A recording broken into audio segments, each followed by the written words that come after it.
So, how is everyone today? I'm sorry, I was eating potato chips.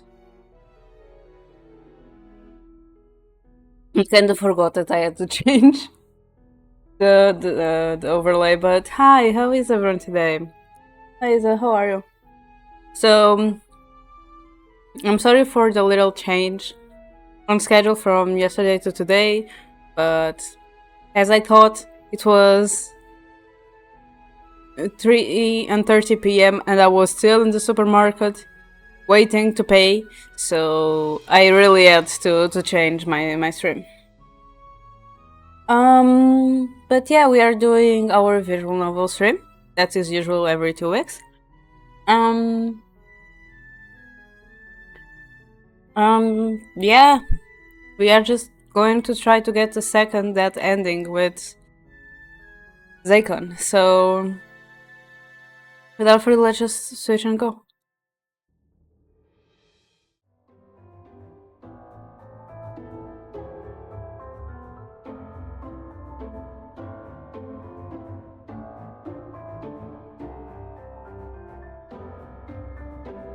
So there is no new cutscenes or image, so yeah.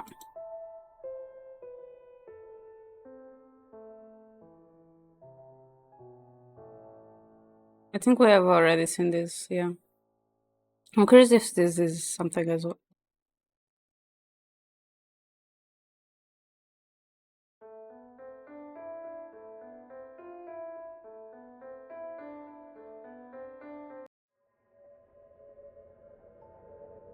And unmistakably, human arm attached to the rest of the body is slowly revealed. Shocked from my discovery, I drop the branch. I step back. A corpse? I remember this bright yellow shirt on TV. It looks exactly like a shirt one of the missing people was wearing when I watched the news. Hitoshi, was it? Why was Zakun burying him? Don't tell me he... No, I shouldn't jump to conclusions. Anyway, I must report you to the police.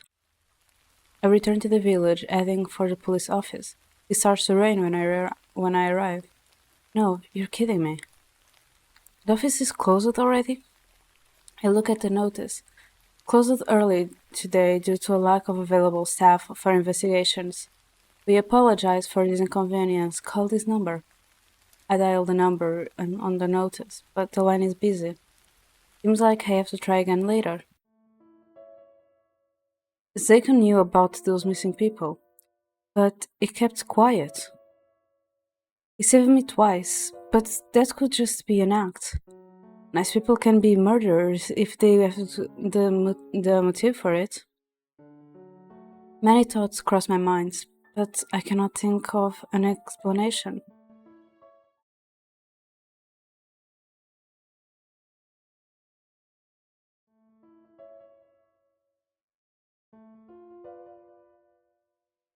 I call Yoji the next day to ask about why the police office was closed early.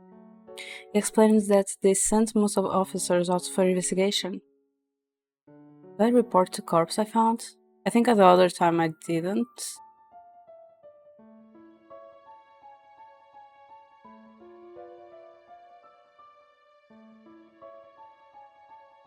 Yeah. I stay quiet about the corpse. The investigators will probably wonder about why I was there in the first place. By the way, they found the corpse in the forest. If you've been watching the news, you might remember Hitoshi Kiro.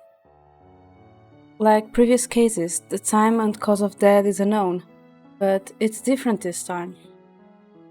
Before, victims become severely disfigured before their disposal, but there's not even a trace of violence on him. He was completely recognizable. Don't you think this is strange? Their pattern is breaking. Oh. Something wrong, Diviana? No, nothing. I'm just a bit concerned. Yeah, I understand how you feel. We should stay away from the forest for the time being. I got it. Good luck with the investigations. I hope your dad is not overworking himself with all those reports. He's doing fine. Thanks for worrying. Take care of yourself too. See you at the library. I have many questions I want to ask Zakon, but the forest has been sealed off for investigation. What I saw yesterday still bothers me. I should not jump to conclusions yet, but it seems obvious that Zakon hid the corpse. Why would he bury a body instead of telling the police? Is it some weird priest tradition or... But if he really is a murderer, why does he keep saving me?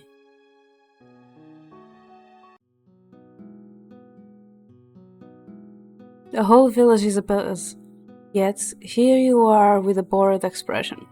What's up with that, Viviana? My eyes are already glazing over from my textbook, so Lyoji is a welcome distraction. In reply, I say...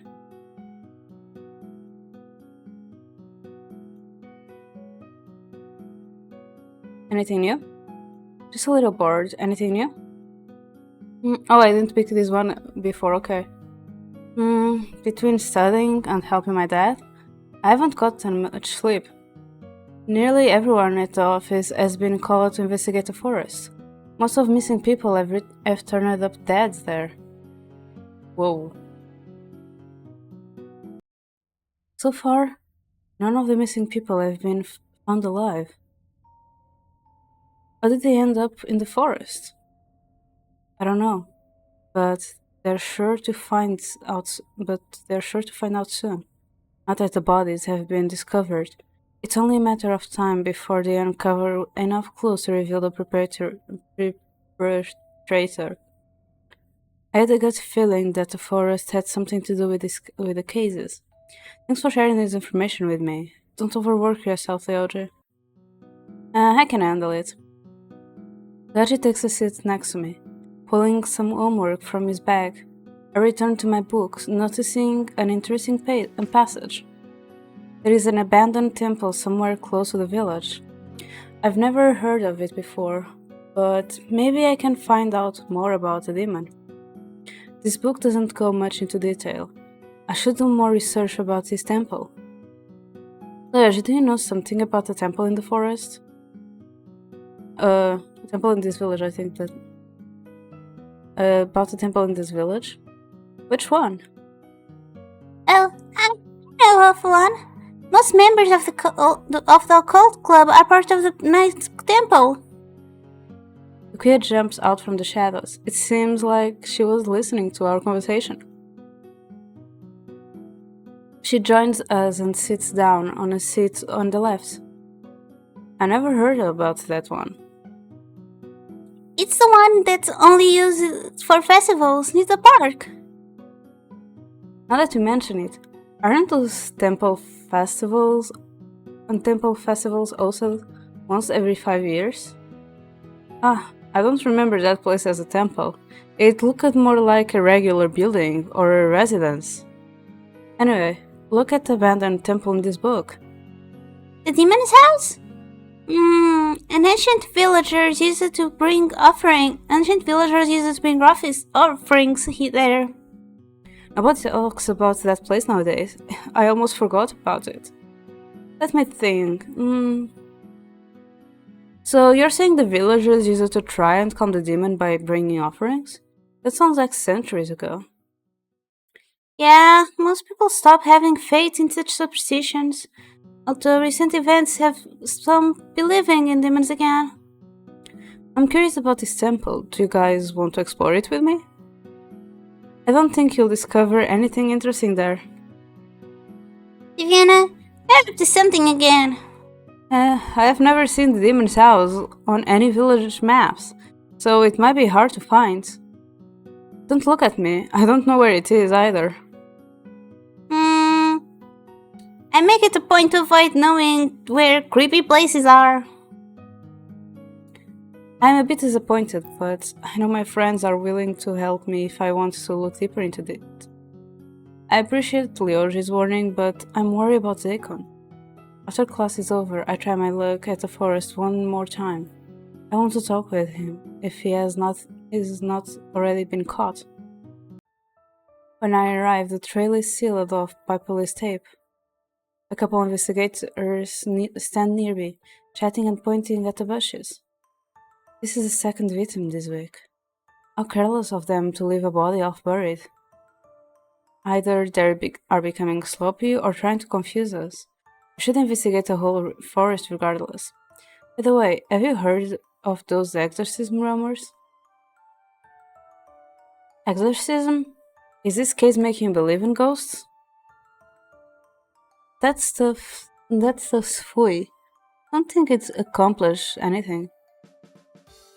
Things have gotten strange enough that I think we should ask a priest to assist in our investigation. Don't be ridiculous. Periods in the supernatural have nothing to do with murder. The most it could be is someone pretending to be a demon. Skeptical as always. Even if it's no real demon, those actions are demoniac enough. The officers abruptly stop talking when they notice me. Blah, with so many people around, there is no way I can sneak in. Or I try and they catch me, I'll just get in trouble. Disappointed, I return home. As I walk down the street, I see someone familiar heading the other way. Hold on, is that Shane? I haven't seen him for days. I want to greet him, but he has not noticed me. Out of curiosity, I follow him quickly and quietly. After a few minutes, I see him stop in front of a fancy-looking house. He takes out a bunch of keys from his pocket and locks the door. It takes a moment for me to realize he lives there. What? His home is just one street further from mine? Never realized he lived so close to me. If I ever get in trouble, I know where to go. It is late, but I need to study for my history exam. Even though I scored decently in all the subjects, I cannot get around history. Mr. Blanchett must be punishing me with difficult questions because I often fall asleep during his classes. I feel tired. Should I keep studying?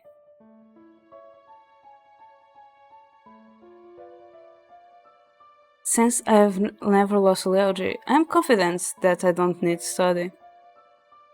I actually stayed awake during Mr. Blanchett's last lectures. I should be fine.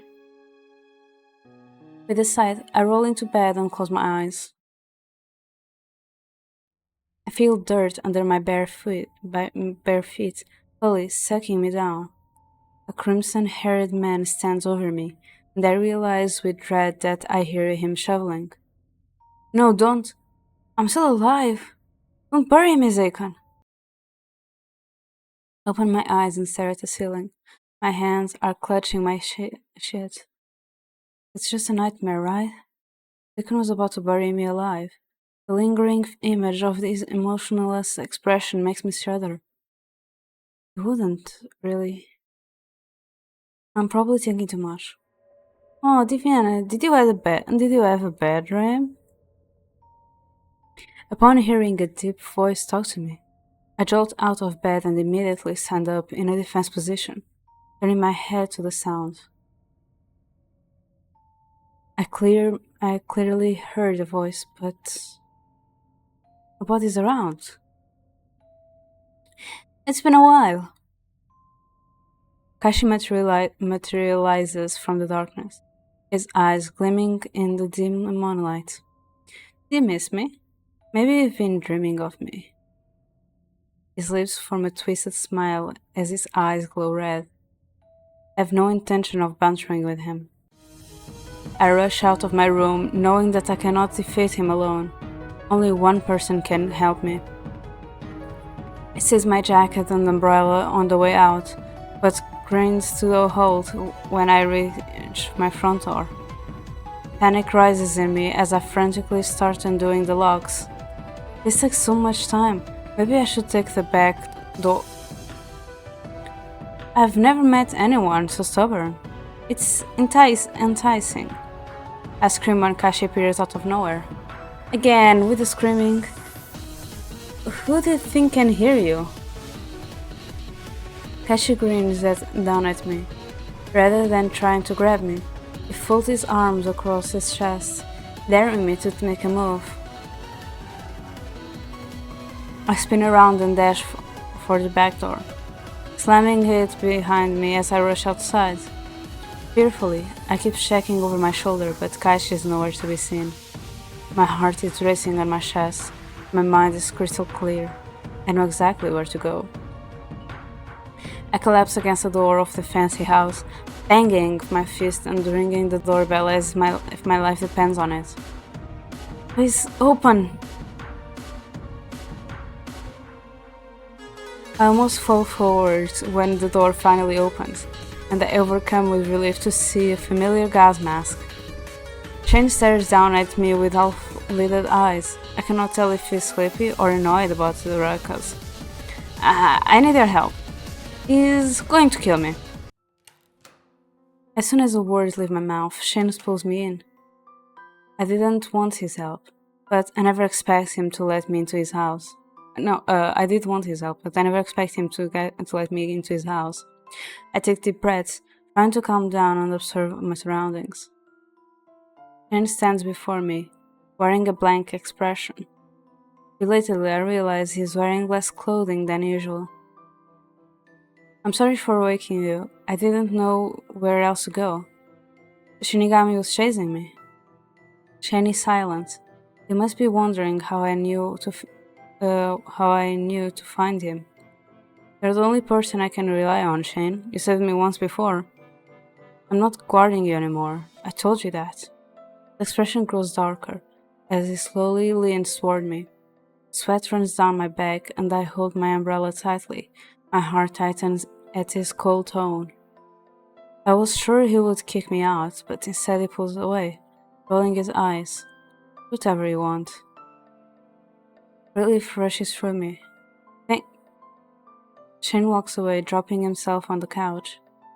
Despite his indifference, I'm thankful I am not on his bad side. For all this creepiness, his house is surprisingly normal. Now that he is wearing a lot less, I notice numerous tattoos and scars lining his body. From his muscles, I can tell he keeps himself active. I shouldn't stare too much. Is he planning to sleep out here? I might catch a cold. I'm going to grab a blanket. Where can I find one? Shane's eyes remain closed. Okay, then I'll do a quick search. Maybe I can start with that room? There's a cabinet in the room at the end of the hall. Don't go anywhere else. I go to the room he mentioned and come back with a sheet. Is it okay if I borrow this? Yeah. Since he does not kick me out, I follow his example and take a seat on an adjacent sofa. He warded off the Shinigami so easily last time. I thought he must be scared. Is there anything I can do to scare the Shinigami? I'll head home tomorrow. Good night, Shane. Even though I might be safe for now, my mind is not at ease. Shane was my guard before, but I do not feel comfortable around him. He has shown that he does not mind hurting me when I was close to Kaishi. I glance at Shane, who is still awake. He is counting something on his fingers, and I'm intrigued by what he is thinking. He cracks his wrist before letting out a sigh. Finally, he closes his eyes. Despite my discomfort, I assume Shane would not harm me intentionally. I keep my watch on him until my eyelids start to feel heavy. The next day. When I wake up, Shane is nowhere to be found. Today is Saturday. I'm off from school. Being chased in the middle of the night must have shocked me numb. I can hardly believe I slept so deeply. Since Kaishi never came after me, I wonder if this house is designed to keep out evil spirits. I hope Kaishi has not been lingering around my house all night. In any case, I will report the incident to the police. I know I told Shane I would leave in the morning, but curiosity compels me to stay. The living room looks normal, but there is not much personality in this decoration, and it's in its decoration. All plain colors, no picture frames, no knickknacks, or novelties. I guess he lives alone. Everything is so tidy, though.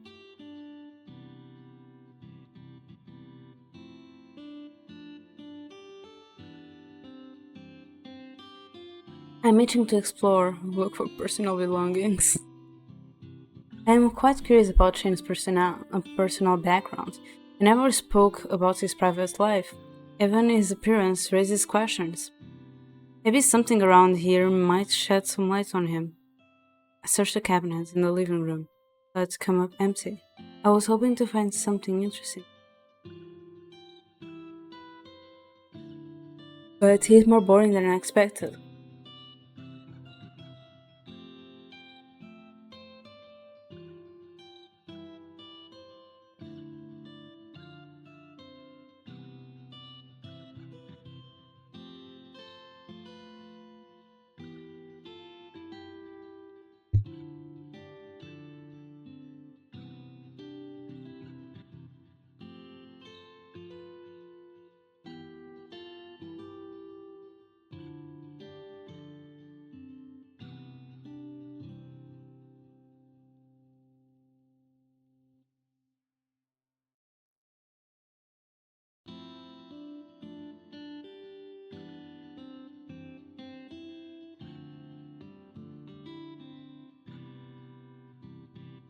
Sorry.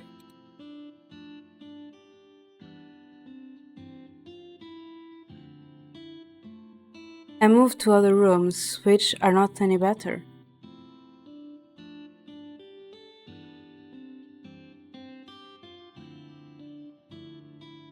I can't even find a piece of clothing. Not that I was looking for them. Where does he keep his stuff? I look through another drawer, and this time what I find makes my breath catch. Weapons of various types of and sizes sit on a custom cut foam padding, not a single one out of place.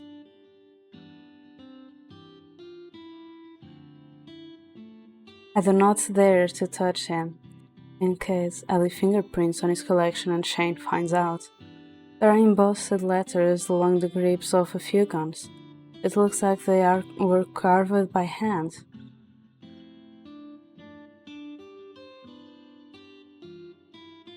A few tools are questionable, because I cannot figure out how are used. Strange symbols have also been carved into them.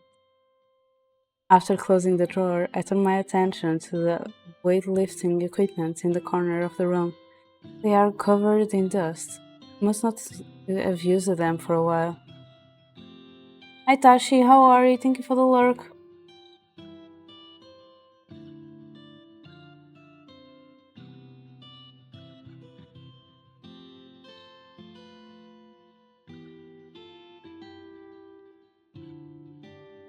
I expected to find more personal items, but there is nothing. It leaves me even more puzzled. Either he's really good at hiding his personal belongings, or he does not own anything outside of his job. I head into the next room. It is small and plain, save for a large desk in the corner with all sorts of papers scattered across it. A corkboard hangs above the desk. Various news articles and dossiers are pinned to it, alongside some photos of people who were reported missing. Hi Effie, you better you, how are you? I'm not cute.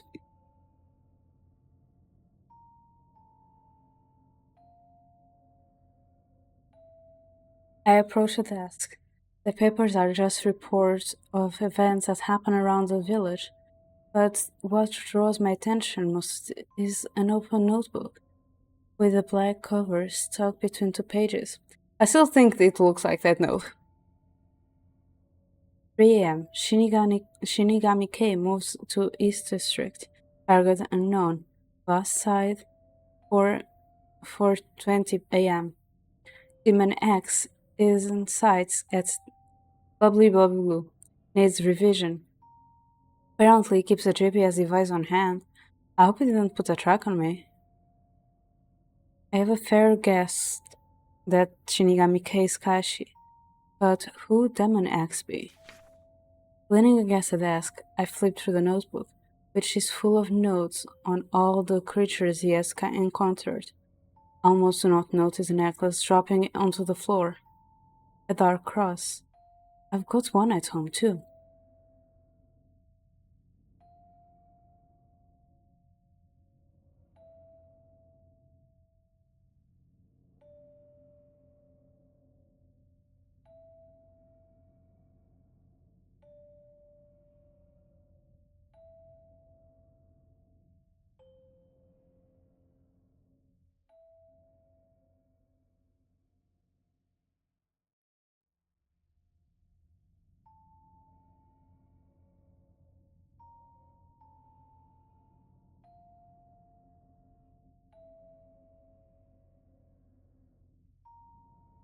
Put it back carefully, not wanting to make more of a mess. Going back to the notebook, I decide to look at the first page, which seems to be a list.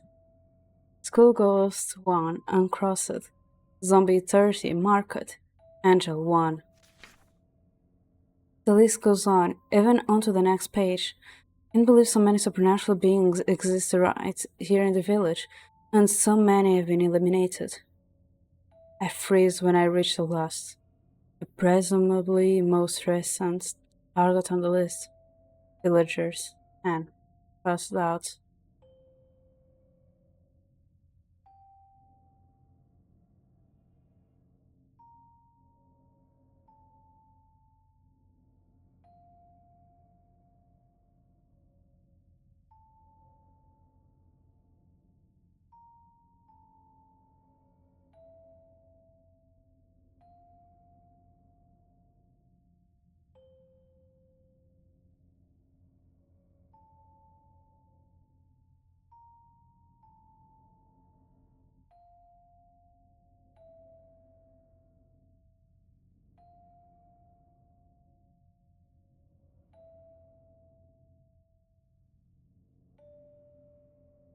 What's with this notebook? Villagers are his targets too? Don't be so curious. Shane's voice startles me, and I hold the notebook against my chest as I turn around to see him standing in the doorway. You're back. I've never left. My duties are at night. I quickly place the notebook back to his desk as he approaches. His eyes glance at the desk, then at me. Thought he would get upset, but his gaze is as emotionless as ever. What did you find?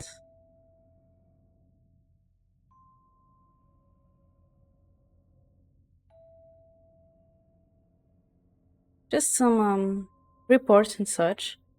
Oops, I forgot. Reports and such. I'm surprised that you have notes on otherworldly beings. It's not a secret, I'm an investigator and a hunter.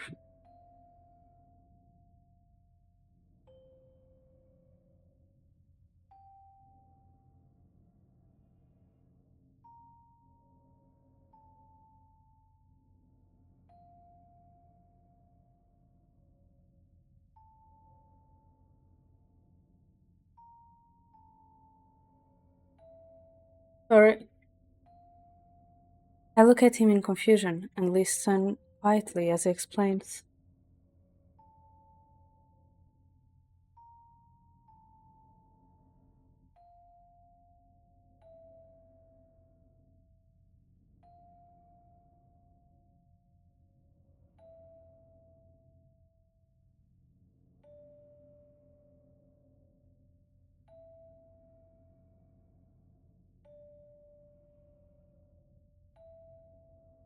The reason this village has been so peaceful is because I've been hunting down those creatures. Lately, their numbers have increased. If that wasn't bad enough, my partner also went missing. Does that mean those murders and kidnappings are not done by humans? Remember that Shinigami at your place? He has caused some of those incidents. So you plan to kill him just like you did to the others. She averts his eyes and moves to the desk. He takes all the papers, stacking them into a pile.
He also takes the notebook and drops it into a lower drawer, locking it with a key, which he tucks away somewhere. I saw you wrote villagers on your Dead Note. Oh my god, I just noticed the reference. I don't think I noticed this reference before. I remember being like, this is similar to Dead Note. I don't remember if I was like, oh my god.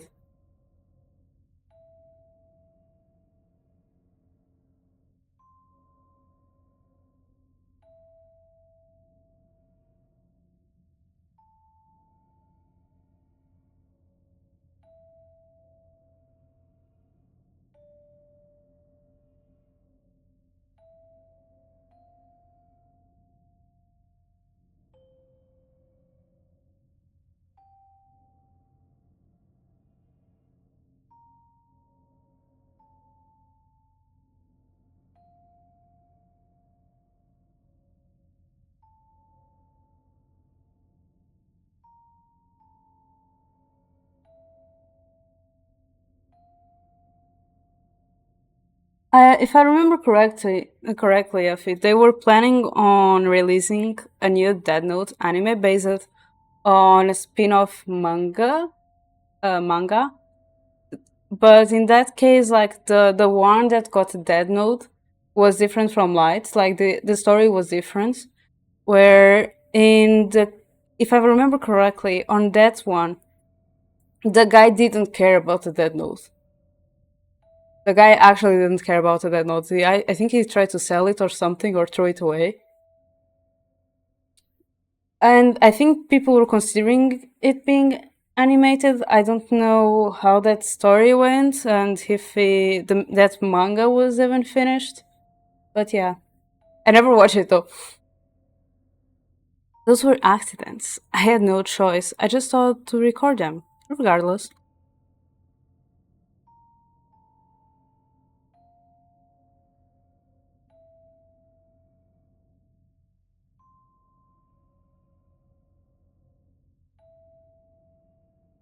So many casualties with people. I'm surprised that you're not fired from your job.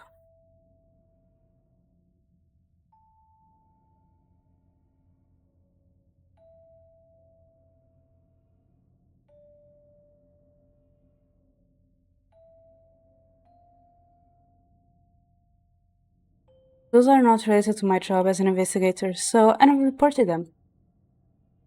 He speaks is in an emotionless tone, as if the accidents were nothing. 10 innocent people were killed by his hands, and all he has to say about it is not having a choice?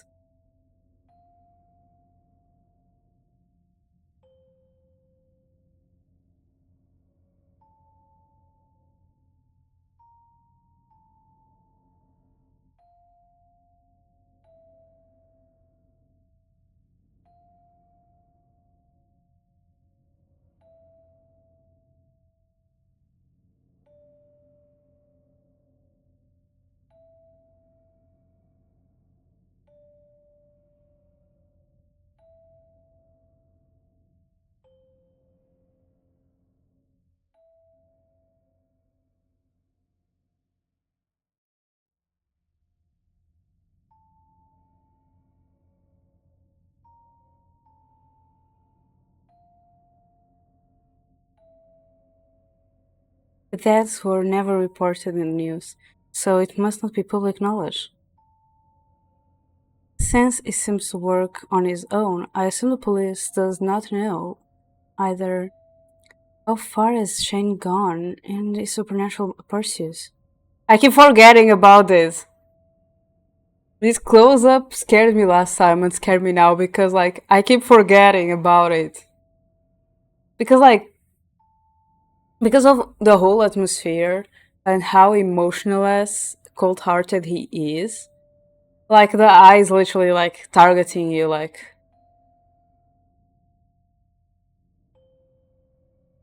be a good human or you'll be next, like kind of thing.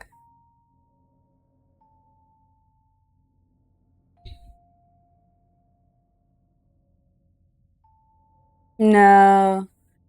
Unless I was like into yanderes or stuff like that. I don't know. Also, this is not the guy from the route I'm on. The route I'm on, the guy is crimson hair. So it technically isn't even this guy. This is guy's planet for a DLC.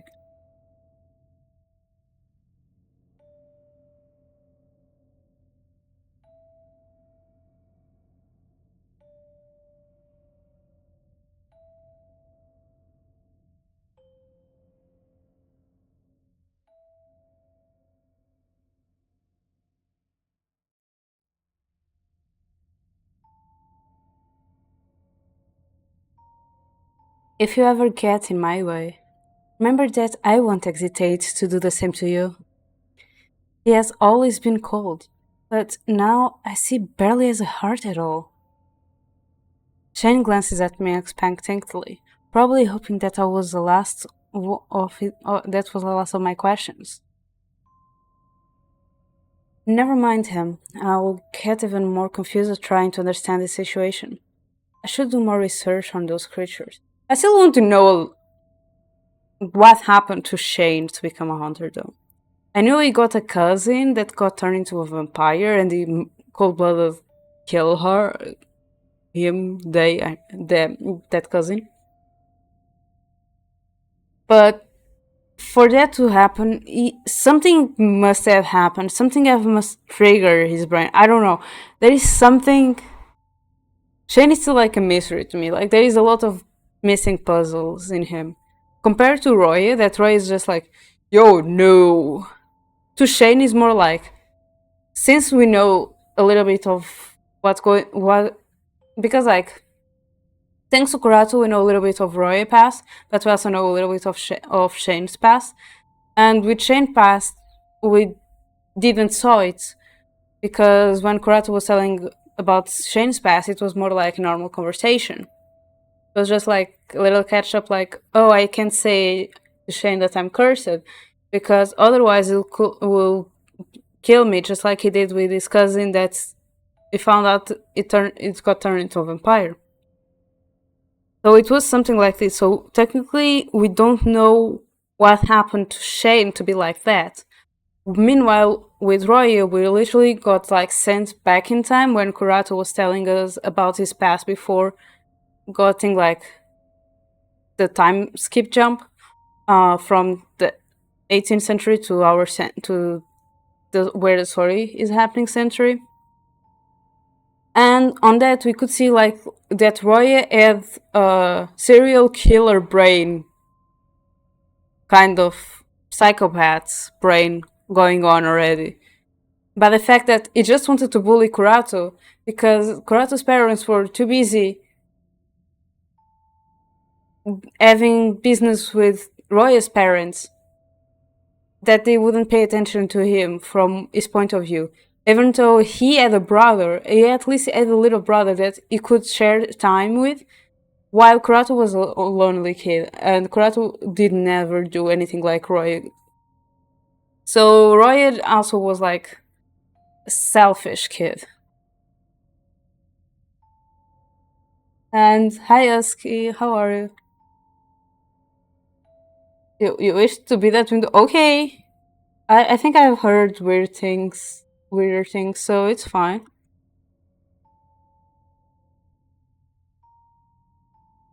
Never mind him, I'll get even more confused trying to understand this situation. Should do more research on. Oh, yeah, I didn't pass it. Okay. Shane says that they are responsible for all the recent events, but I can't trust his words. I need to solve this case myself before he ends up hurting more people. I should go before I get in your way. Thank you for everything so far. He only turns his back to me, saying nothing. Shane's notebook mentioned the forest demon, but I didn't find any descriptions about his appearance. I hope the library has more details. His comment about other creatures bothers me. It is only Shane's job, or do the police know about it too?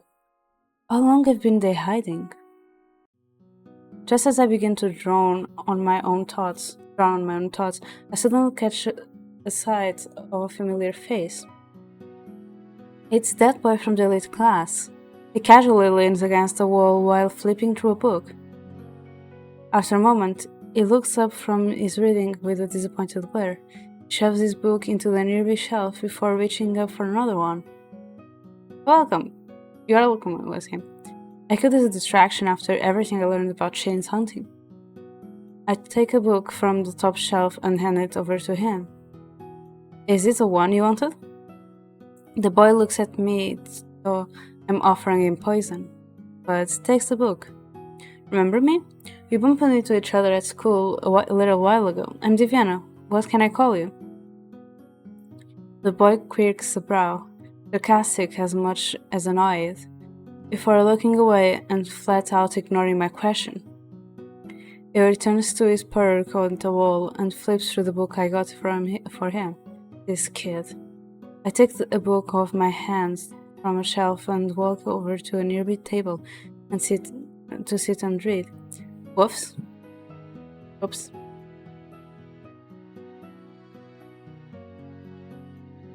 Halfway to my first chapter, I hear the boy sigh. Apparently, it was not what he was looking for.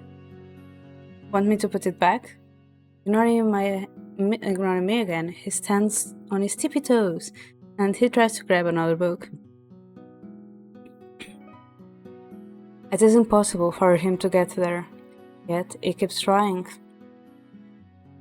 I would help again, but he would probably reject it this time. You know, you can always ask for help. A sharp look he gives me away stops me from continuing that sentence. In the end, he goes to grab a chair while glaring daggers at me. What does he have to prove? Aishi. Oh my. I love this. His hidden voice almost startles me. It takes me a second to realize he was answering my previous question. Did he say Kaishi? That's funny. Yesterday I encountered someone with the same name. It's older, but I suppose it does look like you.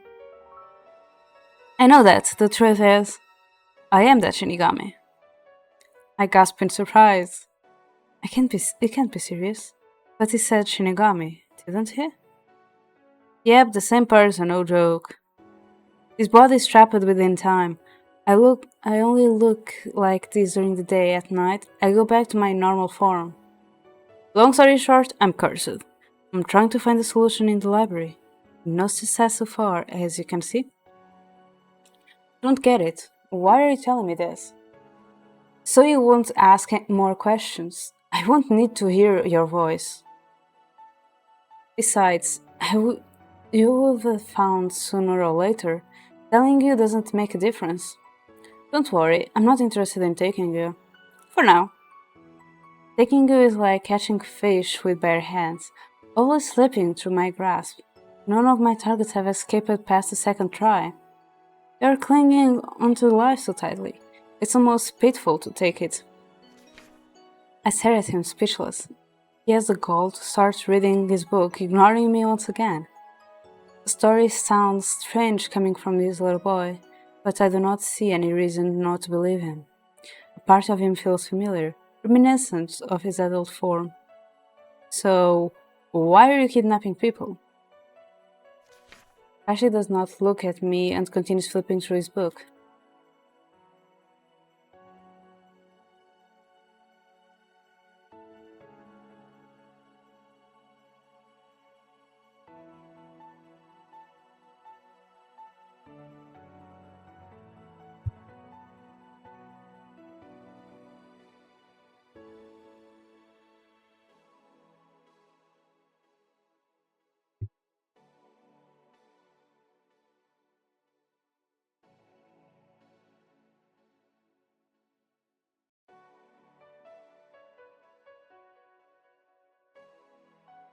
Are you the one behind those deaths?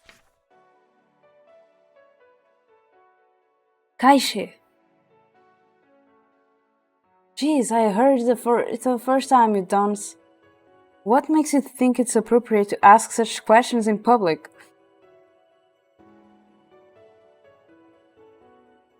I love this interaction, I swear. But you're not going to shut up, are you? I may as well explain later. What about now? Standing up and grabbing his arm, I pull him to his fist. Kashi drops the book he's holding when I take his hand. I take him behind the bookshelf, out of people's sight. Are you serious? Can't even wait for half a second before dragging me off? Now we're alone. You can keep your voice low. Now tell me about it. I cross my arms and look directly at him. Kashi rolls his eyes before letting out a small huff. Not like I was doing anything important anyway. Alright then. Do you know about the legend of the forest demon? Of course, everyone knows. In the legend, the demon cursed a few villagers. The part is true. This curse is passed from generation to generation, and now I'm collecting the currently cursed souls before the cycle can continue. So you're killing the villagers. Sort of. But it's for their own good. You can't just kill innocent people, cursed or not. Thinking about it, is that why you are after me? You're one of the cursed ones, yes, the last of a few. Tell me, what kind of curse is it? It attracts supernatural creatures to the victim, the angry kind. Many of those who survived go insane. The only one haunting me is you. Stop with this soul-stealing nonsense, and leave me and the villagers alone. You have no idea how much trouble it is to pinpoint my target. Besides, collecting souls is my job. I won't simply stop just because you ask me to. You couldn't find me even though we've gone to the same school for years. Hey, I haven't been here that long. I don't have a built-in radar. Kashi pouts, puffing his cheek like a child. Him being in his harmless form gives me ursatism. I'm right here in front of you, with no guards around. Why don't you take the chance? Already explained why. I lean closer with a dark grin and lower my head until our eyes are even. Drop the bluff. You can't do anything in your daytime form, can you? You better not provoke me. I poke his cheek, pretending to be scared. Oh, mighty Shinigami, I'm so scared. Please don't take my soul. Ah, telling you was a bad idea. Someone as dull as you probably wouldn't have figured it out after all. Oh yeah? Let's see who gets who first. You look so adorable, I almost feel bad about you getting hurt all the night. Please, I don't want to hear that line, especially from you. I laugh, amused at his reaction. If everything he says is true, then the murders were not his doing. I assume you would not take the effort to torture bodies and dump them in public places carelessly. So far, though, he is the prime suspect of the disappearance. You know, even if I can't stop you, Shane will. I have to deal with him eventually anyway. He is yet another cursed human. Although he is really annoying to deal with. So I'm letting him off the hook for right now. You're on his dead list. Be careful, he isn't your typical investigator. Why are you telling me this? You're not the bad guy I thought you were, but I'm still against the idea of taking souls.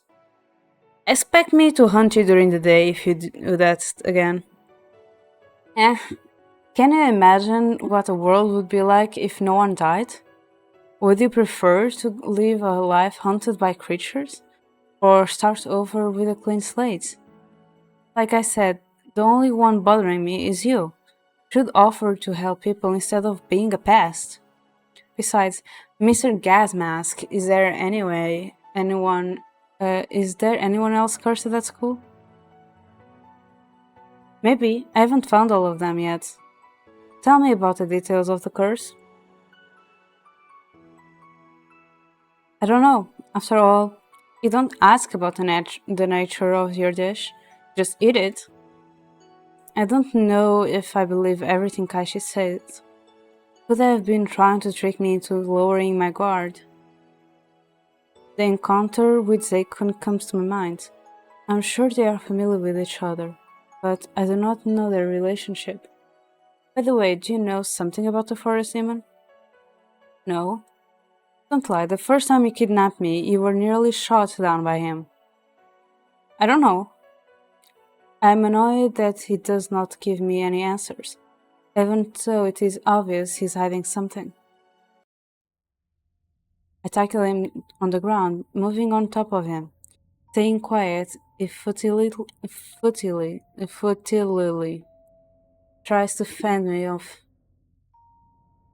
This is how I felt when you kidnapped me. Not very nice, huh?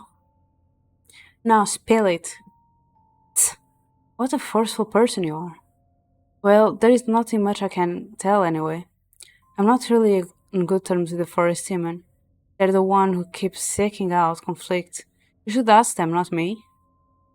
Perhaps they know something about your curse as well. Alright then. If anyone sees us, they think you're trying to assault me. I was just testing my strength of your day form. I was just testing the strength of your day form. In case you keep bothering me. Kashi glares at me, and in response, I throw a devilish smirk. The shuffling of feet grabs my attention, and I quickly get off him. Incident then passes by, but does a double take, seeing Taishi lying on the floor at my feet. He looks back at me and slowly walks away. Kashi grumbles as he stands up. You're lucky I'm not in my true form. I would have taken you right here. Now excuse me. Before he walks away, he throws a glare at me. I'll remember this.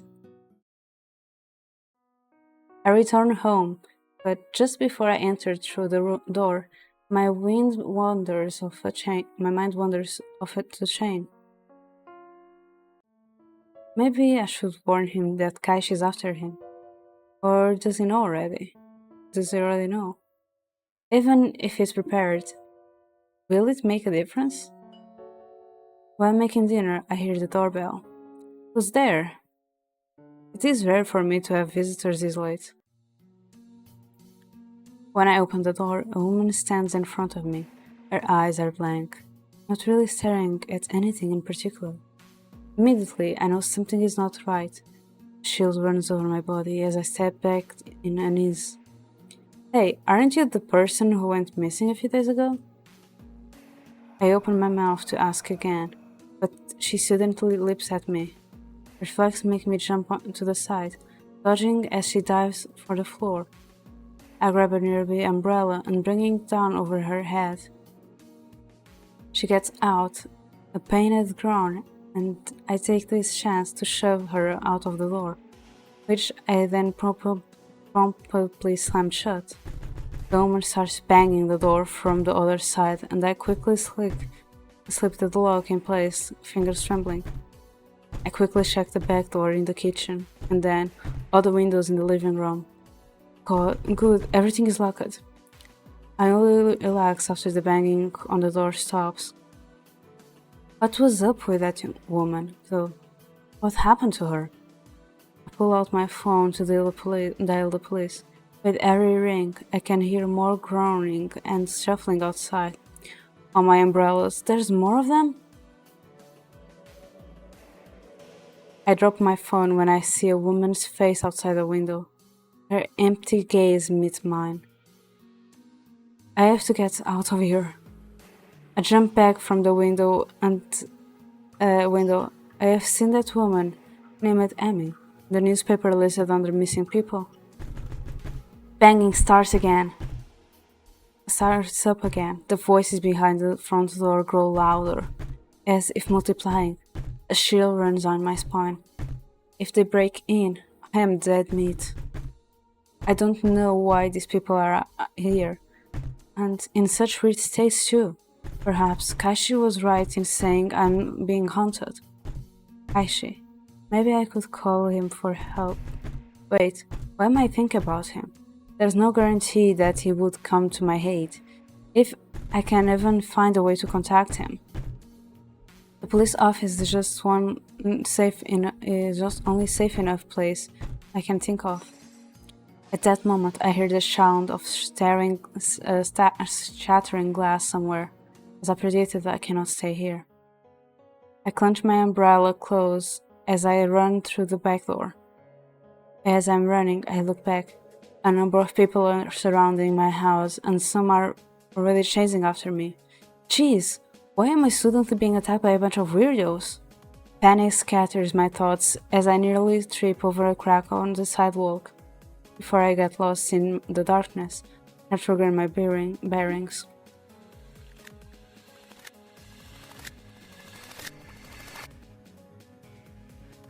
The whole house. This isn't close to the police office. I must go on. I end up in at the forest, even though I did not intend to. I keep running and somehow manage to reach a dead end. Okay.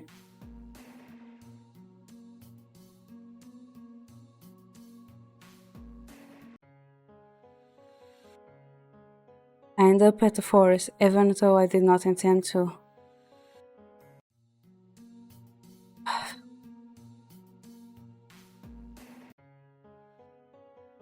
Oh my god, no, wait, I'm doing it again. Somehow I end up at the park. I wonder if I am going the right way. I forgot the right way. I'm not used to the village at night. How did I end up here? This is far from the police office. I just got a thing like, you survived the apocalypse. Or something like, what was the achievement? Survived the Walking Dead, oh my god.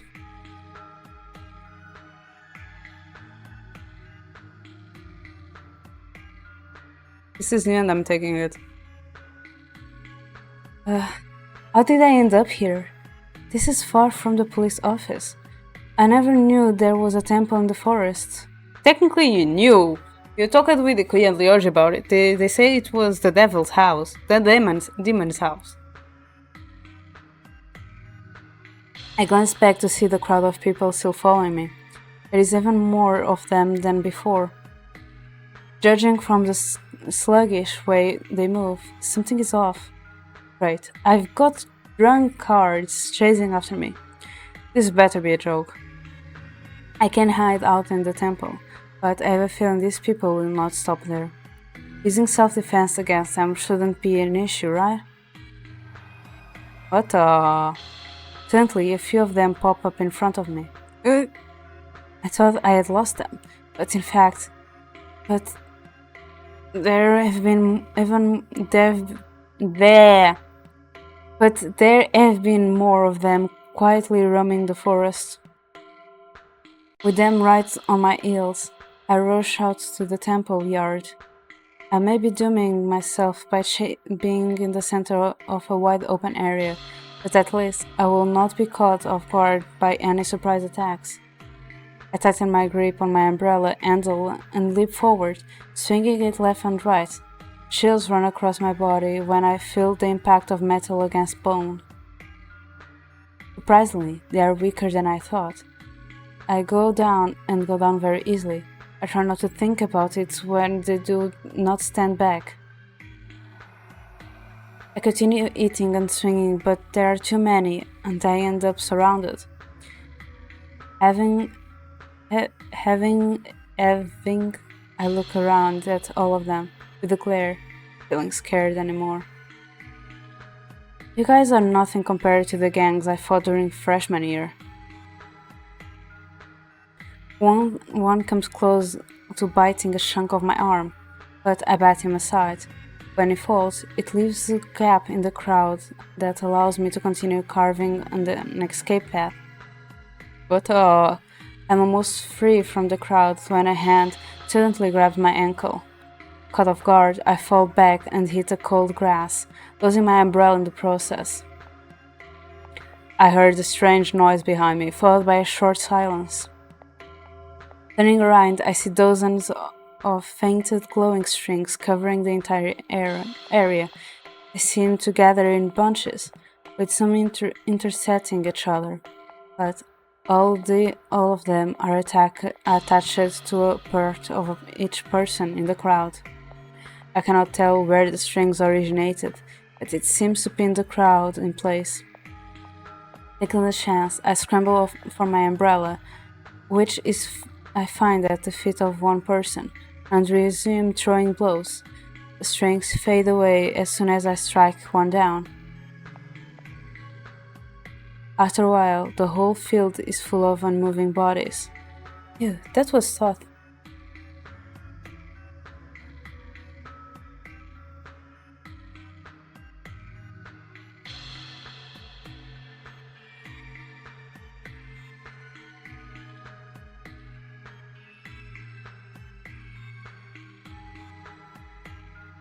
Are you okay? My face brightens up when I hear the familiar voice. Zakon jumps off from the roof of the temple and approaches me. Was he the one pulling those glowing strings? I try to thank him, but a pain in my leg cuts me off. I look down to see a hole in my thigh stalk. Oh my god, showing a gash on my knee. Right, I hurt myself during that fall earlier. Great job luring those freaks here. Hearing the sarcasm in his voice, I puff my cheeks. Thanks, I could have died on my way here. By the way, do you have any idea what happened to those people? I don't get why they were all after me. They were possessed, and probably had no idea what they were doing. I glance down at the field and Zakon follows my gaze. Guessing from what I've seen, they were already dead to start with. I don't have to feel guilty about this. I nod, but still cannot avert my gaze from the bodies. Thank you for earlier. The silence feels awkward. Perhaps it might be better if I just return home. I wave at him before turning around to take my leave. The pain in my leg makes me stop and grit my teeth. Ow, my knee! Zakon takes a few steps toward me and quickly kneels down, examining where I hurt myself. I feel a bit embarrassed at how close he is. Stay with me for tonight. Wait, I...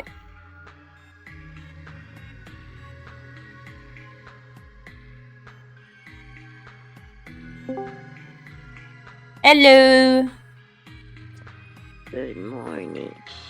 Good morning, how are you doing? No, it's afternoon for you. I'm sorry. Good afternoon. Ah, yeah, right, good afternoon. How are you doing? Hi. Wait, where is Discord? How Oh, are here. you? How are you? I'm good. How are you? Can't you just wake up because I can hear it in your voice? Yeah. Yeah. Only yeah. Eepy. It's okay. But it's 11 a.m. It's time to start the day. I slept at 5. 5 a.m.? I think. Oh my god. Well, at least you slept 6 4:30. hours. Yeah. If you want to sleep at 5, you slept 6 hours. Yeah. So it's still good. Yeah. I also say I to What stream. you Dark Knights, the visual novel. Huh? That visual novel that I was playing with the guys, you know? Oh my god. Has there been any... One of them just asked us to stay with him for the night because we hurt our knee while running away from a horde of zombies. So, like, they care about us. Yeah, and he's like the guy from the route, so yeah. Oh my gosh. I can show you. Like here, we are in pain. Then it just... Daikon takes a few steps toward me and quickly kneels down, examining where I hurt myself. I feel a bit embarrassed at how close he is, and then he just goes like... Oh my god! And then he just goes like, stay with me for tonight. Oh my gosh. So needy or whatever. We wish. Like, what the frick?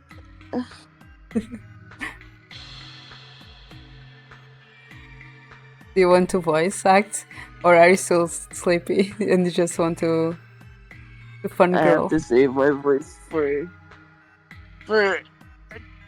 performing. For what? For performing. Okay. Have fun though. I will watch. Yeah, but like with the thing that you're doing, have fun.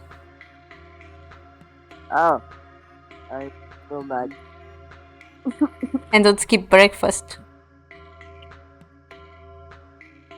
It's lunch now. You're doing brunch like Nami. Yes.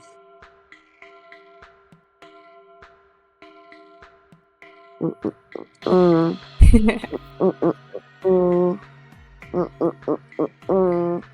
Let me shout you out, by the way. This time you can go to Crow and be like, see, I was still in time. I haven't joined the call. Yeah. Yeah. While he isn't even... Yeah. Because like I know that when I played Good Pizza Great Pizza on Tuesday, he was like, I'm gonna taunt Ian, like don't do that to her. And he was like, I'll do it, it's funny. He said imagine being late. I was like, what the fuck?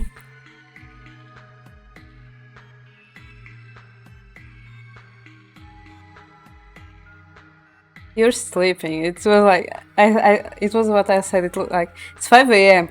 I hope she's sleeping. Yeah. I was not sleepy. I think because I drank something. At 5 a.m. on Tuesday? Oh, no. No, because I was streaming on Tuesday when he was like, I'm gonna taunt Aya. Because you weren't on my stream and I was playing a game that you gave me. And I just went to him like, it's Tuesday, it's 5 a.m. I hope she's sleeping. I was. He is so proud of her. She takes care of herself. So proud.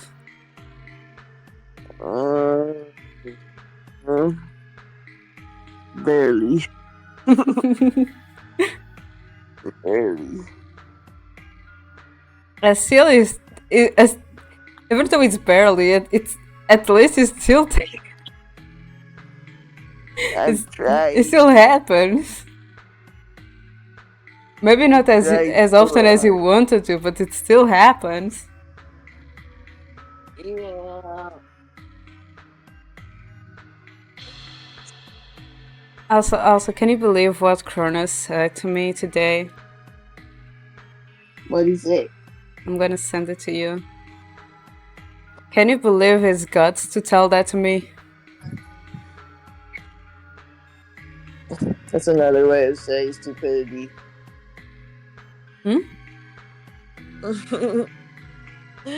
Go to sleep is crazy. No, and you can see what time it was for me when he sent me the message. Right. With the time that I say after. Why is he awake at that God forbidden hour? At that time it was like almost 1 a.m. for both of you. Yeah. I was awake. I know. You were also DMing me. Yeah.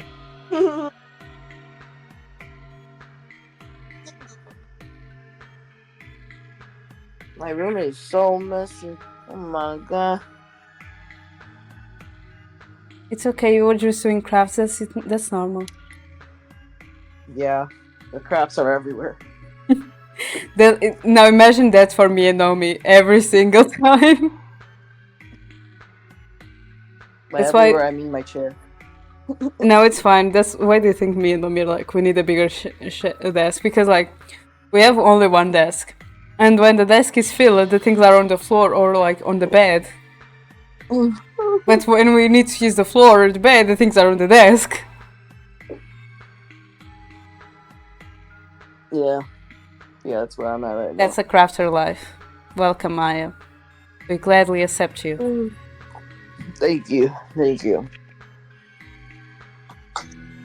Okay, let's fangirl a little bit. Oh yes, Effie, you probably that Kia reaction you wanted me from me. You probably get that from Maya. Yeah. No, because there was a close-up of one of the characters earlier, and Effie was like, "I think this is supposed to be where you go, Kia, right?" And I'm just like, "Yeah, not me though." Me though. I can't play visual novels. One, they're too long. Two, I'd embarrass myself. I don't mind, but then I get like whenever I really like the character like Walt from the previous one.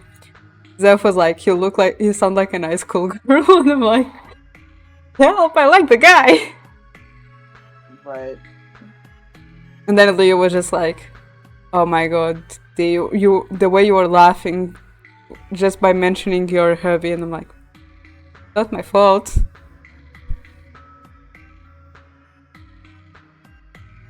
As it stands, yeah, it's not my fault. The guy's pretty, and he's nice. Mm. And like, even though he liked us from like since we were a child, because he was a childhood friend of us. Even though we liked us as a child, he accepted the fact that in other routes it didn't got to get with us in the end. He still said it was like, what I always wished was for my friend's happiness, and we were that friend. Mm. But like in some of them, he never mentioned the fact that we were his childhood friend that he was wanting happiness to happen for. Why not? Because it's already messed up the fact that our mother messed up with our memories than a random guy that has feelings for us going like, oh yeah, I have feelings for you and your friends in a childhood. You know? Mm. So we just kind of keep his distance. Like, he was still friends with us, but like not as before, like when we were kids. He mentions things here and there from time to time because he's like, when he feels like I'm starting to get ready from all the information I got, because since our mother literally brainwashed us, we got like a slap from reality on the previous visual novel. So since we got a slap from reality, we kind of like new information like that adds to the fact of like the PTSD you are getting from that slap from reality. It's just like, okay, we are slowly giving you this information. So yeah, in this game I still don't know. There is a lot of things going on. As it stands, it knocks the back of my knee, making me lose my balance and fall backwards. I almost shout at him, but then he catches me in his arms, lifting me bridal style. I had a feeling this would happen. My God. Like, when I heard that we fall, Yeah. I was like, oh my god, is it going to be like the princess treatment? Like, are you going to be carried? Oh my God, bridal style. Buy me a dinner first. What's up there? And like last time, where he treated me like a bag of potatoes. This is true. When bag of potatoes is surprisingly gentle. Okay, so like in the first time that we bump into him, like also running for our life, because of like the Shinigami was after us, and since the Shinigami dropped us, he was the one catching us, and he literally just put us in his elbow, in his shoulder, and carried us like a potato bag, without even letting us think. Without even letting us think, and now it, and we can see a little bit of like little change here and there, and now he's just like bridles, and now he saved us again, but this time from a horde of zombies, and you see that we are hurt, and he just like carried us like a princess instead of like the potato bag. I've been saying boil them, mash them, stick them in a stew. Okay. That's really different ways to eat potatoes. Where are we going? To my residence. Is he finally telling us that he's a demon, please? Yes! Finally! Oh my god, I want a demon confirmation for so long that Zeph was also waiting for it. Me and Zeph, when we start playing it, it was like, he's the demon, isn't he? It was so obvious. He heads into the temple confidently, unbothered by the darkness. I didn't expect you to live here. You didn't think I lived in a cave, did you? Actually, the main character thought he lived in a cave. Right. No. Zakon carefully puts me on the ground, then kneels in front of me, takes my leg and pulls down my sock. The dried blood pulls out the wound, making me wince. Wince? Wince? Don't know. Hey! Wince, yeah. Okay, wince. I learned a new word. I don't know the meaning, but I learned a new word. It's like when you flinch. Okay. The intense look on his face makes me look away instead. I do not need to look at the wound to know that the cut is pretty bad.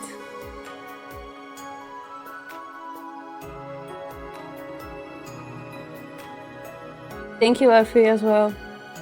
He places his hand on the wound, and I feel the area growing hot. It feels strange but comfortable. A few seconds later, I turn to see him wiping the blood off my knee with a cloth. The cut was closed perfectly, without a scar or blemish, as if it never got cut. He has healing powers, hell yeah! What is a sorcery? Sir. Are you hurt anywhere else? Sorcery? No, I'm totally fine. Okay, I will leave that. don't fall. I will try. I'll be back on stream, baby. Okay, Like, through Twitch. Goodbye. okay, bye-bye. Have a good time. Thank you. You too. Mwah. Mwah.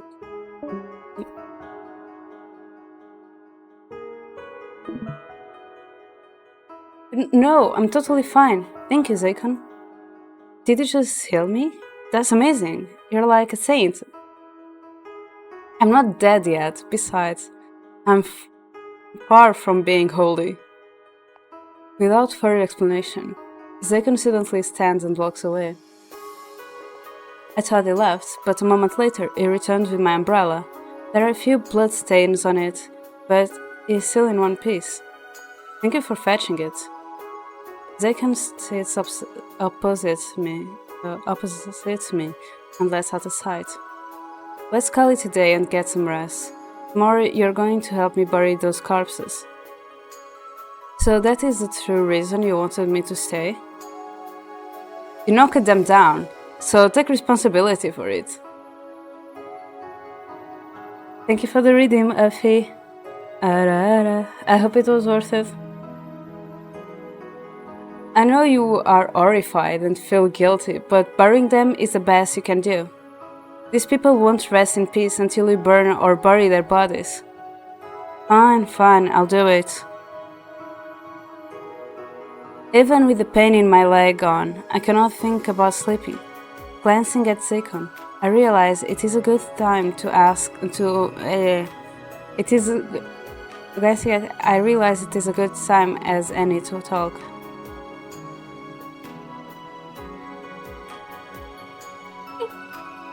To be fair, I'm not.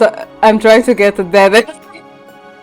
I'm trying to get a second dead ending in this route, so then I can get the normal ending, and then I can get the romantic ending. So not taming any demons yet, unless it's my own.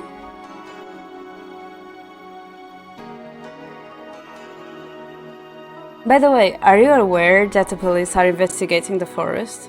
There are a lot of them. I was worried. Worried about me?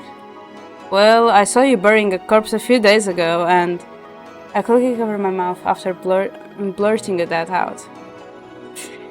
Dacon's eyes flash in the darkness and decidedly leans over me.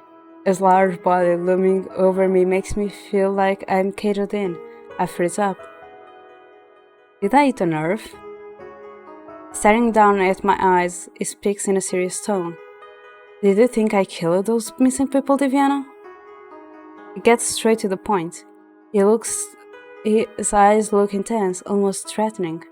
I take a deep breath and answer him honestly. That's what I saw, but to be honest, I don't know the details of what happened. I wanted to ask you about it before jumping to conclusions. I want to trust that you're a good person. His gaze stays on me for a few more seconds. His expression softens as he pulls away. No one ever said that about me before. Maybe I was too quick to judge you. Sits down, mumbling softly. I want to know more about him, but I might hit a landmine if I dig too deep. I know you're trying to help, but don't involve yourself further. It's too late, I'm already involved. Not for long if you continue like this. Not only are you fragile, but you're walking on a tightrope above that. You almost drowned. Fell from the sky, you got chased by the undead, and I warned you from the beginning to stay out of this forest. Hey, the last two weren't my fault. Doesn't matter what's your fault. Maybe you're the one who's bad luck. Hey, I cursed you, so don't come back.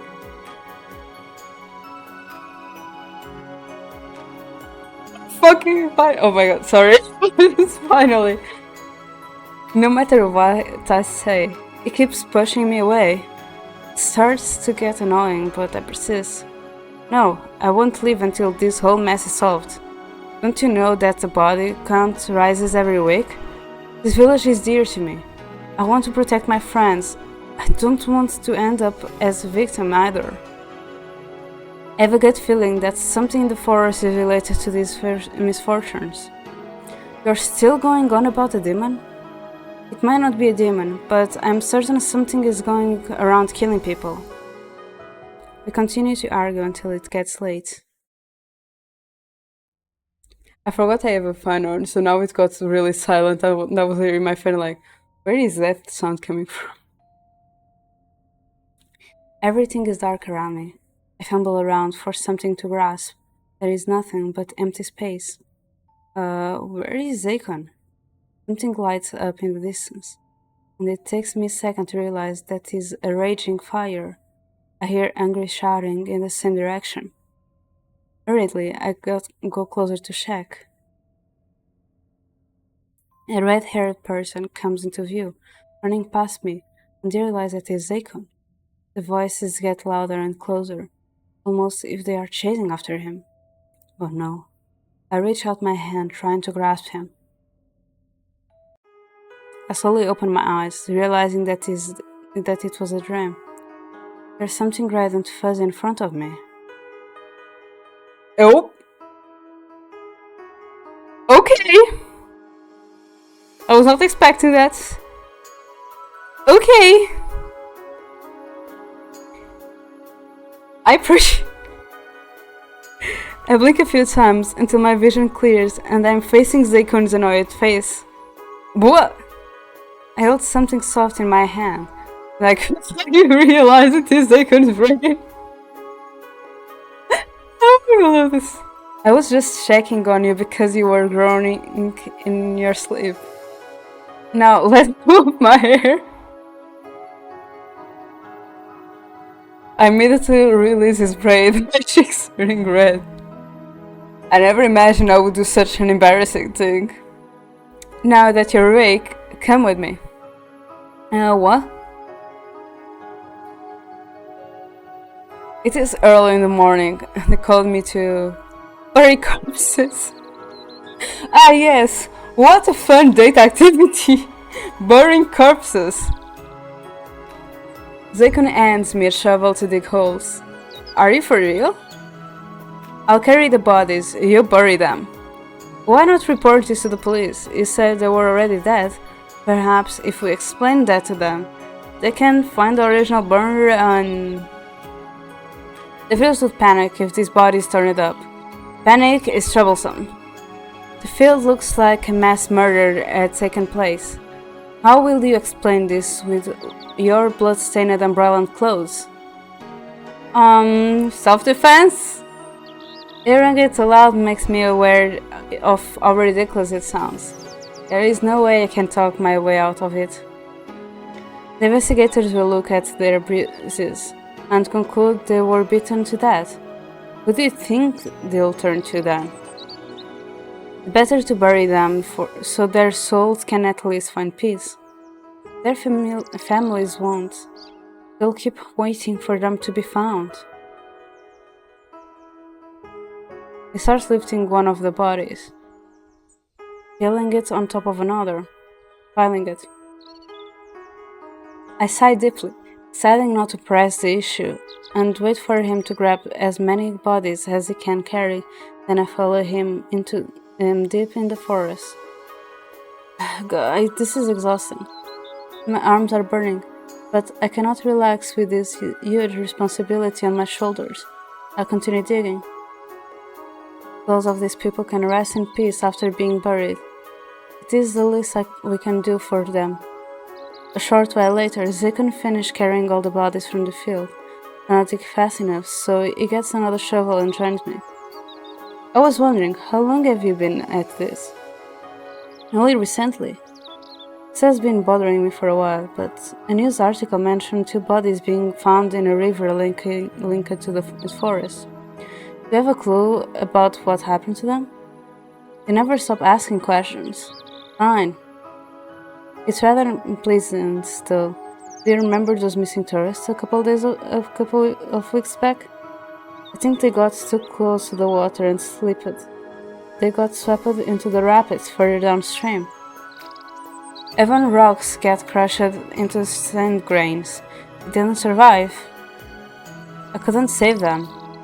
I silently listened to Zakon. All this time, there had been rumors that they were killed or mysteriously kidnapped. I think it was just a tragic accident. Why don't you join the investigators if you're on the same side? Those people shouldn't get involved. And I don't like them. I'll keep telling others not to get involved. But what about yourself? Zakon stops and narrows his eyes at my words. It was a warning, but I cannot stop being curious. You know, if you're the forest demon, it explains everything.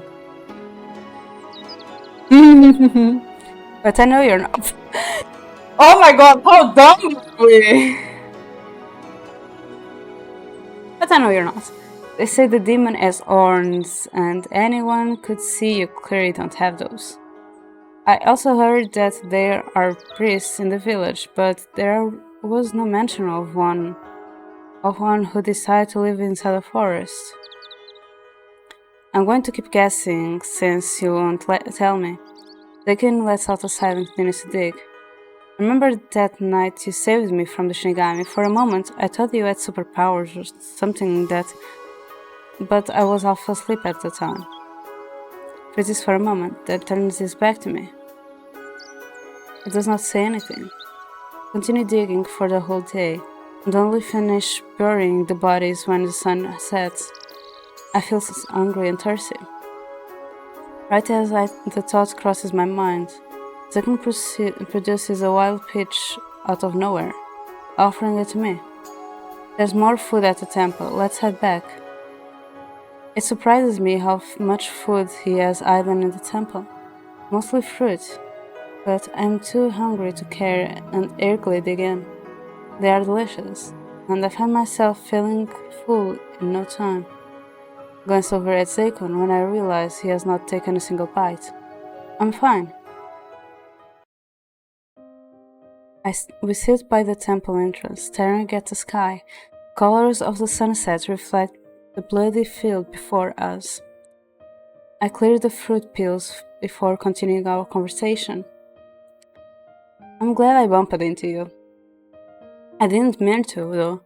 I was just running from those weird people I somehow ended up here. They showed up out of nowhere, and I tried to break into my house.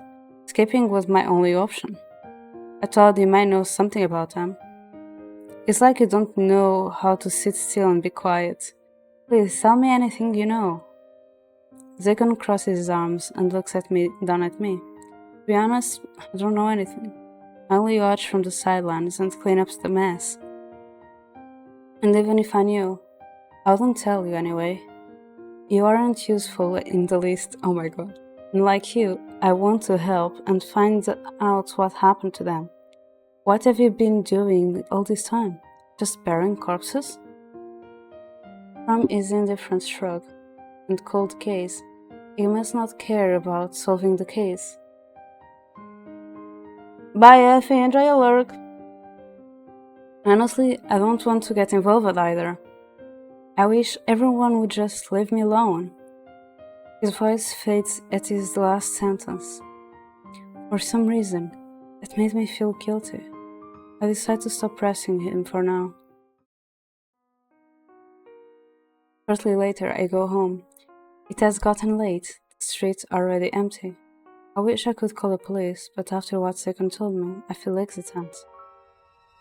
Before I enter my house, I inspect the exterior. I spot a broken glass flower pot in the corner, but the windows and doors seem to be untouched.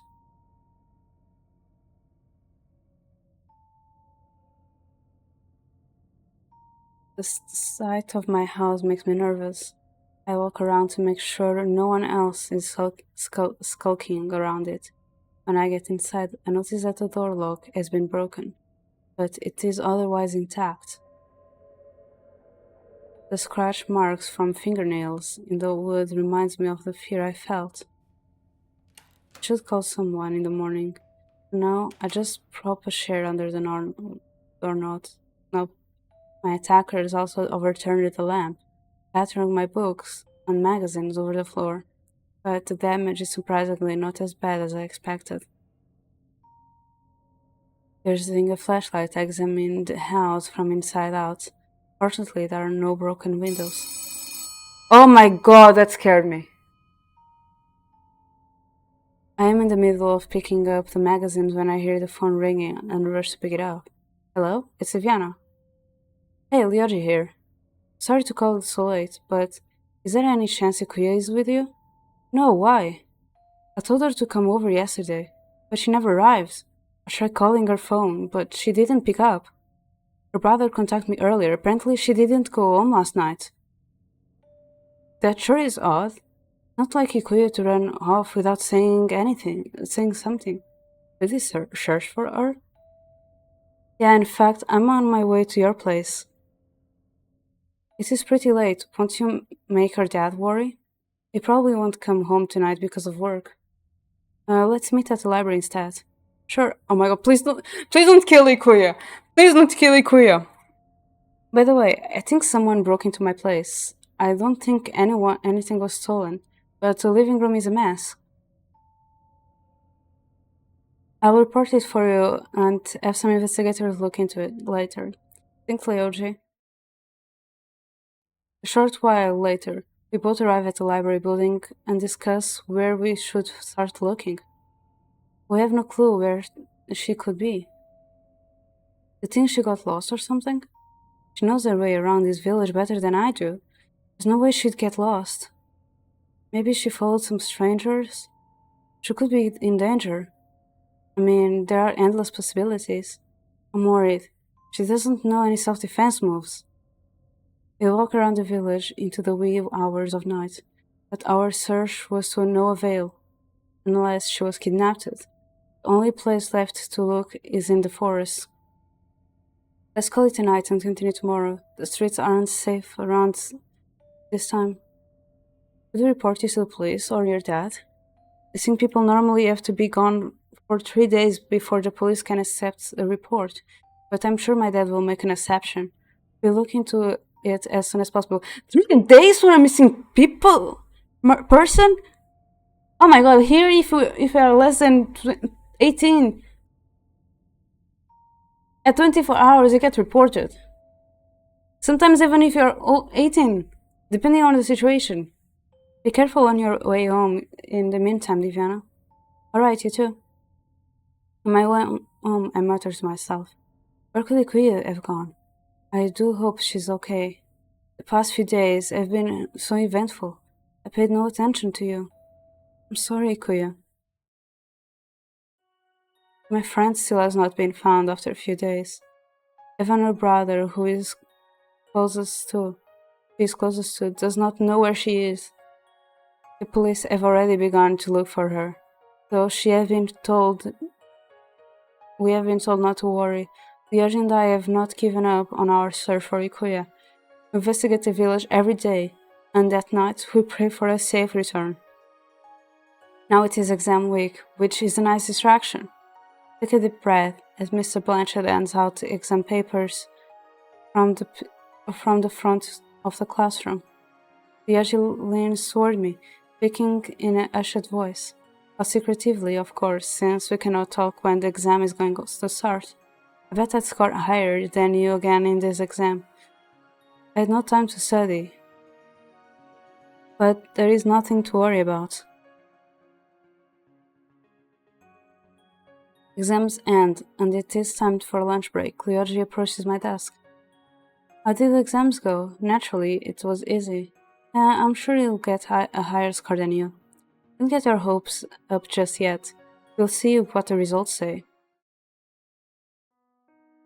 After school, Ryoji and I revisit certain spots in the village, hoping to find any clues to Ikuya's whereabouts. I feel like it's my fault. If I didn't invite her that day, she would be safe with us right now. Don't blame yourself. You couldn't have known. Even the cops are having trouble. Time is ticking and it's frustrating, not being able to do anything. I pat his back to comfort him. I'm just as worried about Ikuya as he is. This is the first time something like this has happened. We searched for the whole day, but it is futile again. I hope Ikuya has been eating. It's already been days. Shane should know something about tracking people since it is his job. Maybe I should ask him. I visit his house and ring the doorbell, but there is no answer. Then again, it's already night. He could be out on a case. If he is, then he might still be busy. Do not disturb him. Police have been investigating the forest. Maybe I can check there too?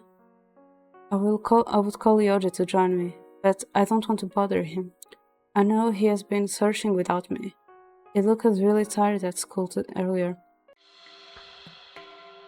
As I walked through the forest, I noticed that there are no investigators around.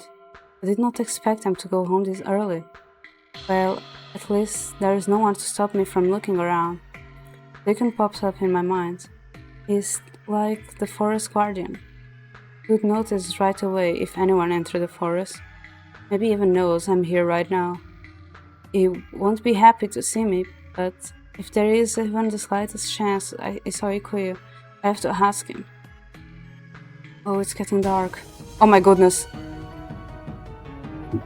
Hi Zeph, how are you?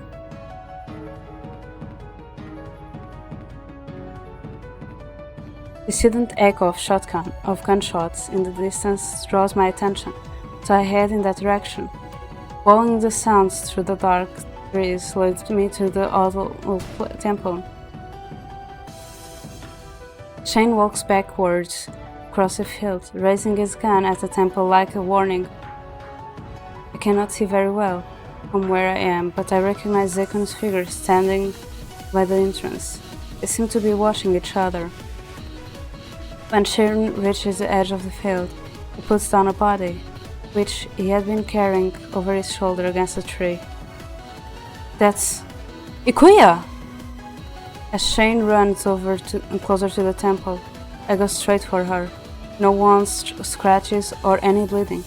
Her skin looks a bit dehydrated, but her clothes are clean. Thank goodness she doesn't look hurt. Judging from the long pauses between her breaths, she seems to be asleep. Part of me is relieved, but it is too early to cheer. Hearing gunshots again, I turn around and my jaw drops at what I see. Out on the field, in front of the temple, Shane wields dual guns, fires without pause, but struggles to follow Zakon's incredible speed. Zakon uses the temple monuments for cover, dashing closer and closer until he leaps up forward in a sudden attack. Arrows appear above his palms when he extends his arms. They emit a faint glow at first, then light up in flames as he launches them into the air. Shane crosses his arms over his head, using them as a shield. Some arrows strike his guns and simply bounce off. Some zip past him, and others pierce right into his clothes, leaving behind blood-stained tears. They seem equal matched, each strike made with ruthless precision. Hi, we are just having the confirmation that Zakon is the demon. Have a good day at work. The speed of their battle is so dizzying, I can barely follow it. At this rate, someone will die. I try shouting at them. They do not seem to hear me. I have to stop them somehow. I feel like I'm jumping into a car crash, but I cannot think of anything else.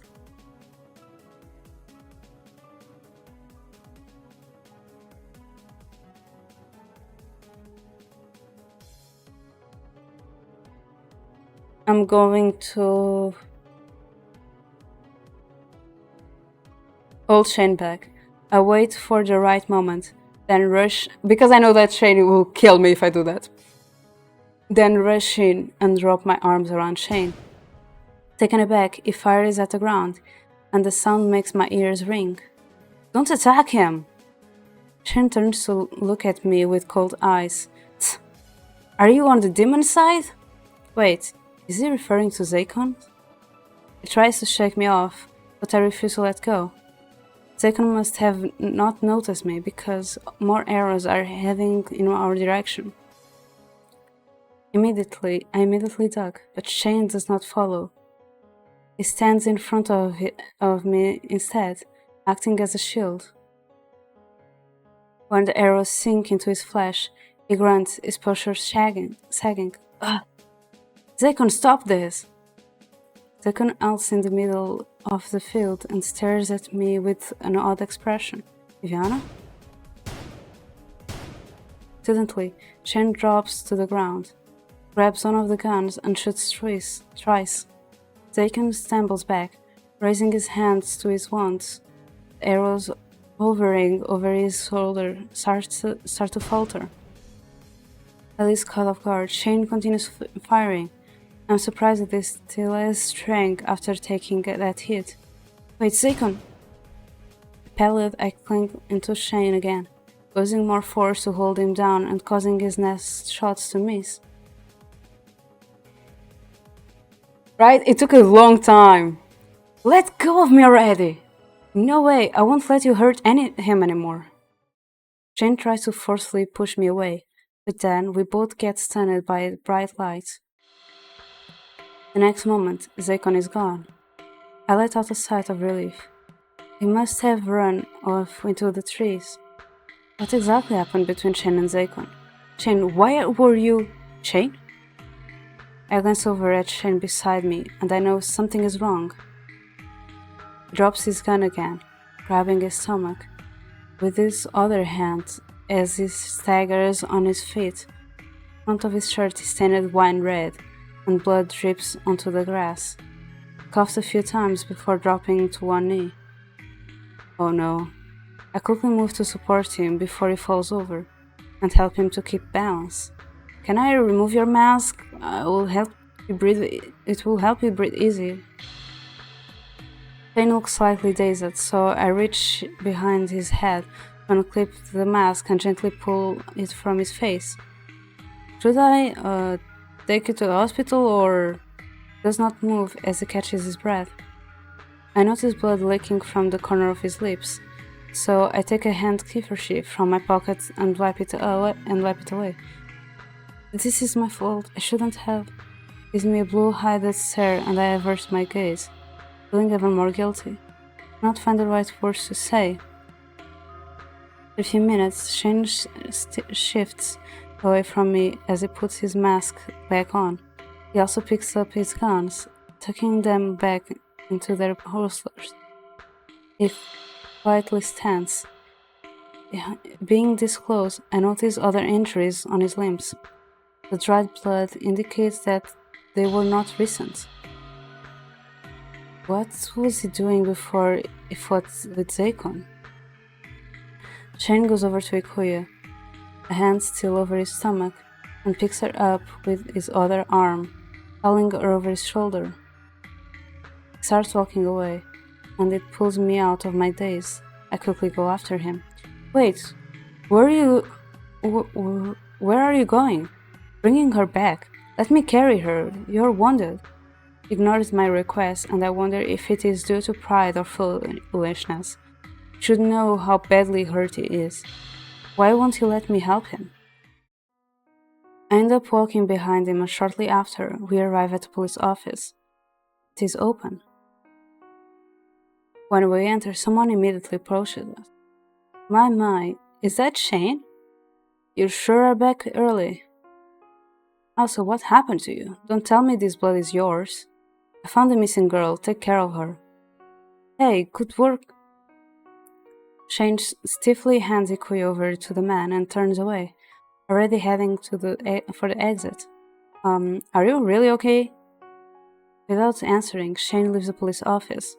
I want to stay with Ikuya and make sure she's alright, but I also cannot leave Shane in the state he is in. I rush out of the office to follow him. Shane is nowhere to be seen, but there is a small fresh drops of blood on the ground.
His injuries must be getting worse.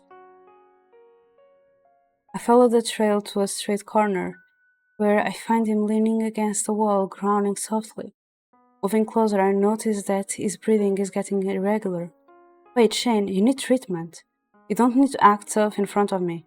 Let me bring you to the hospital quickly. Ugh, you. I gasp in shock when he collapses against the wall. No, Shane, don't! Kneeling before him, check his pulse to make sure he's still alive. He's slow but still beating, though he must be in critical condition to have collapsed so suddenly. I have no phone with me to call an ambulance. There are no people around to borrow one from either. The hospital is not far from here. I can make it. Check for open wounds on his body, using my handkerchief to bind them and stop the bleeding. When I lift his body, I notice he is still a bit conscious. His eyes are closed though.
I started walking in the direction of the hospital since he is so tall.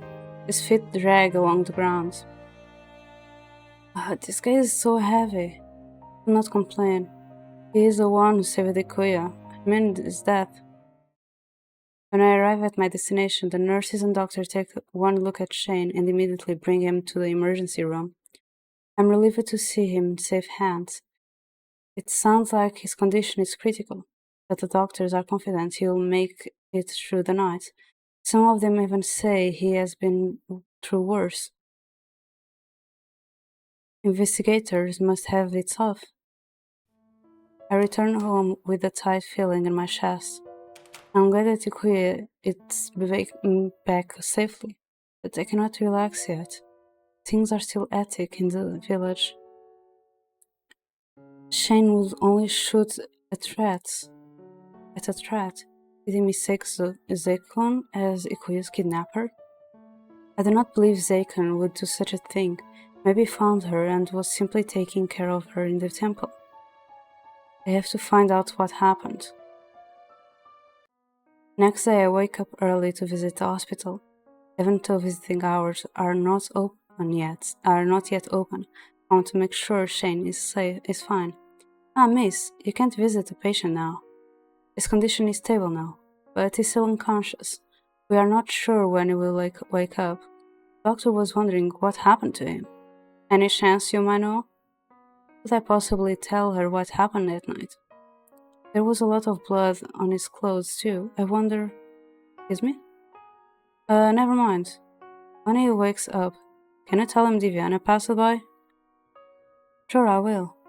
A lot of blood. Shane must have been fighting other creatures, or he encountered Zakon.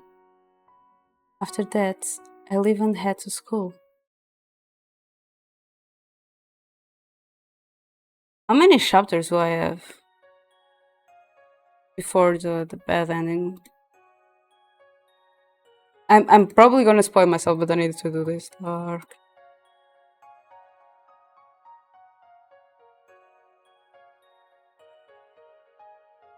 Because I don't remember, I think last time was 3. Not sure.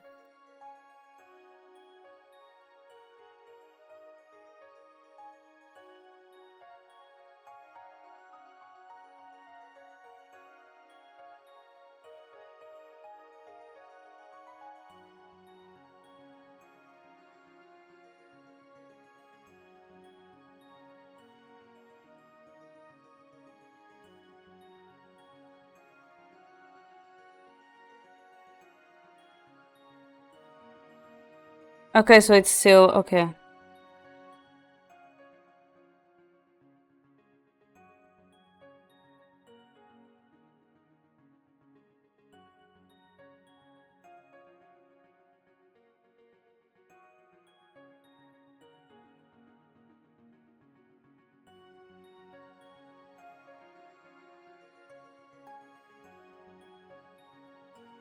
On my way to the lockers, I see a large crowd surrounding someone. As I get closer, I realize it is Ikuya. She looks overwhelmed. I heard you got kidnapped. Did you see his face? How did they abduct you? Can't believe us students are being targeted. How did you even manage to escape? Jeez, give her a break. I forcefully push my way through the crowd and take Ikuya's hand, pulling her away. Wow, Diviana! We stop after we get a distance away, and I turn to look at Ikuya properly. How are you feeling today? Actually, you should be resting. I have so many things to tell you. You must hear these. Now?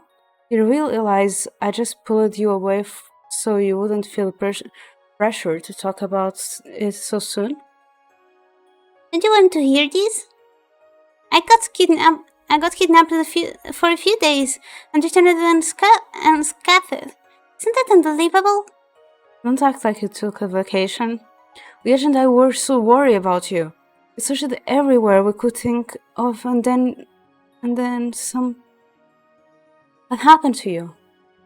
Let me think. It happened in the evening when I was on my way to Lyoji's place. I met with this boy and talked to him for a while. He was asking for directions about some kind of haunted house. I'm not really sure. Everything went black after we departed. And the next thing I remember, I was being carried on the back of a crimson-haired man. He was really handsome, but with the way he was so rough with me, I think I was a sack of potatoes or something. That sounds just like Seikon. What did he do to you? Oh, he didn't have any bad intentions, I think. He brought me to a temple and told me I'd be safe from danger there. Not knowing how to reply to that. I can only nod as I listen. I don't know how much time passed because it was so dark inside, but then a creepy guy with a gas mask burst through the doors and tried to take me with him. My memories are so fuzzy when I try to remember. It feels like there was something missing. It's okay. You probably need more rest. Thanks for telling me. Alright, the crimson-haired man was really nice. He even gave me fruit. What I got from her story was that someone kidnapped her, but Seikon came to her rescue and keep her safe in the forest temple in case of a second attack. Shin must have caught wind of Ikuya being in the temple and misunderstood the situation, resulting in their fight.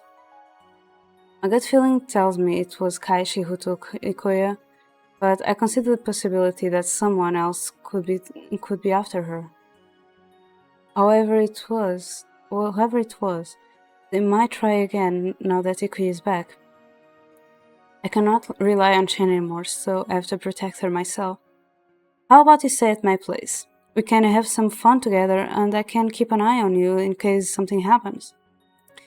Diviana, I don't need protecting, but sure, I'll go anyway.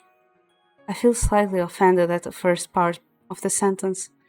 Hey, I make a good bodyguard. If anyone is a good bodyguard, it would be me.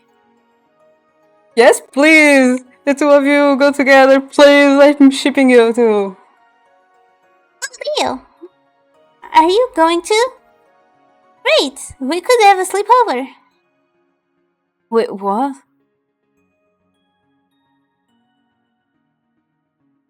I shipped these two since the first day I started playing this game. I shipped these two together since the first day I started playing this game.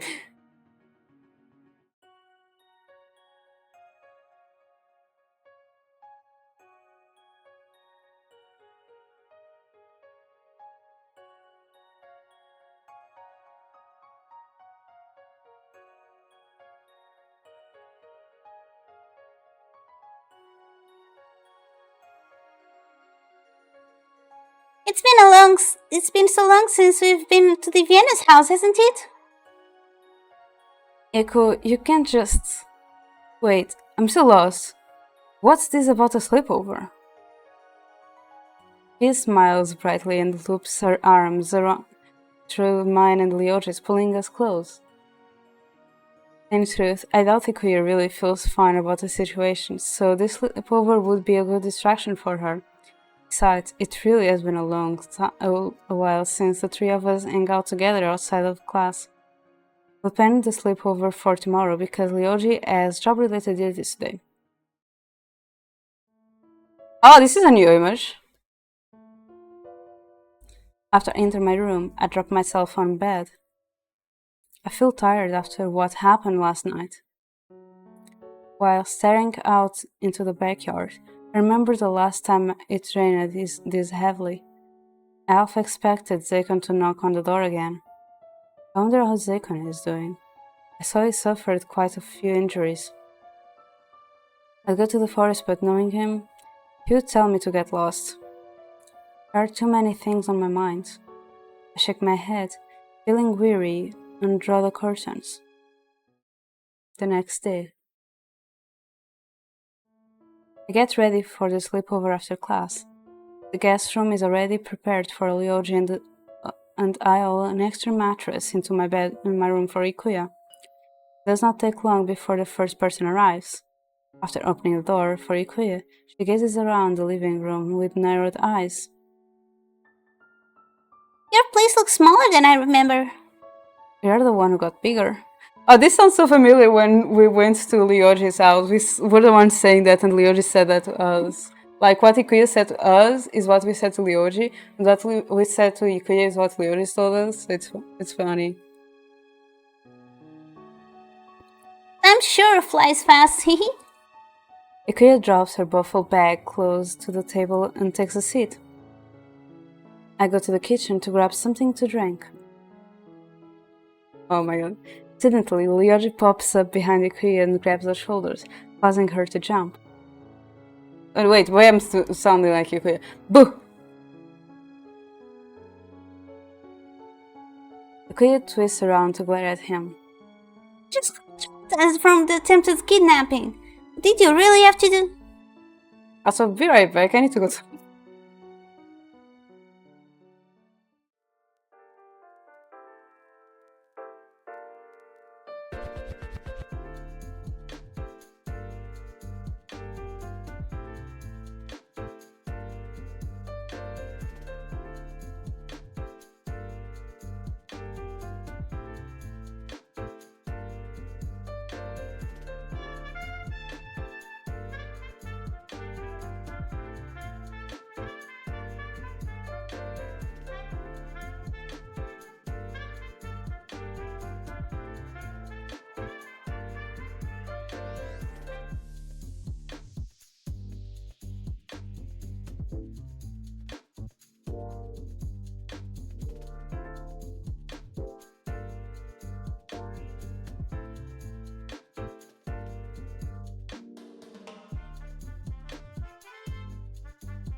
Okay, I'm back. That's why you should always stay on guard. I was right behind you, but you didn't turn around when I called your name. As Leoji moves to the couch, it trips over Kuya's bag and stumbles away. Thanks, Karma. I return to the living room, seeing my friends banter. You're here early, Leoji. I thought your after-school activities don't end until later. They don't, but I told them I had more important things to do. Like scaring the life out of your friend? I'm glad we're your first priority. By the way, I requested a guard for Ikuya, but it seems the police is lacking on staff. Apparently, they can't get in contact with one of the investigators, and they're scrambling for his replacement. I volunteer myself, and no one opposes. Leoji glances at Ikuya with a chuckle. I think I'm doing a great job so far. You didn't even notice me. Something shifts in Ikuya's eyes, and I know she is thinking about the past few days. I don't think anything is going to happen so soon, but you don't have to be scared anymore, Ikuya. With you two around, there is no reason for me to be scared. Thank you. He smiles innocently and pokes us playfully. Leoji and Ikuya leave their bags upstairs, and we sit together in the living room, chatting about the things we have recently been into. The three of us do not get to see each other very often after school. On top of his class, president, and club activities, Leoji frequently helps out his dad at the police office. Meanwhile, Ikuya has been taking care of her older brother, who is easily prone to sickness. They have such busy lives compared to my own dual routine. Feels like time has been moving for everyone except me. What about you, Divyana? What have you been doing? I look up and blink at him. Nothing much. I've just been at home. That's boring. That's so boring. Why don't you join a club? You're welcome in any of mine. We're always looking for new members. None of them really catch my interest. Then make new friends. I'm already happy with you too. What about the boyfriend? Actually, I haven't heard anything about your love life. The boyfriend question makes my cheeks flush red. Oh, unless you already have one. Ikei gives me a mischievous smile, until Leoji for help, but he seems curious as well. Oh, is Leoji not allowed to hear? What? Or Divyana, could it be Leoji himself is involved? Okay, why is Ikei always pushing us two together? Pia wistfully sighs, looking at me and Leoji like she's looking at a car crash. The hopeless destiny of love between childhood friends. I shake my head and sigh. We'll not let this go until she's satisfied and I decide to make something up. There is someone I like, but he's very reserved and I don't often get to speak with him. So you want to spice up the relationship, huh? Relationship? We're just acquaintances. This is the first time I heard you talking about anyone like that. It must be pretty special. Leoji, you're the relationship expert. Give her some advice. You must be joking. I've never been in a relationship before. You know that I'm horrible at these kinds of stuff. Well, let's say you're in a situation where someone likes you. What do you like them to do? He scratches his head, blushing a little. Both Ikui and I look at him attentively. I was not expecting the conversation to turn out this way, but now that we are at it, I'd like them to be straightforward to avoid confusion, in other words. It would have to be to tell me in person. That approach might be too direct. It isn't as simple as that. How would someone know if you don't say it directly? Diviana, be yourself around him and act natural. It's better when the person you like is a good friend at the same time. Gentlemen, that's when you get friends.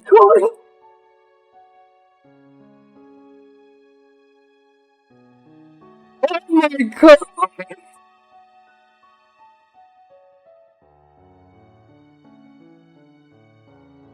Oh my god!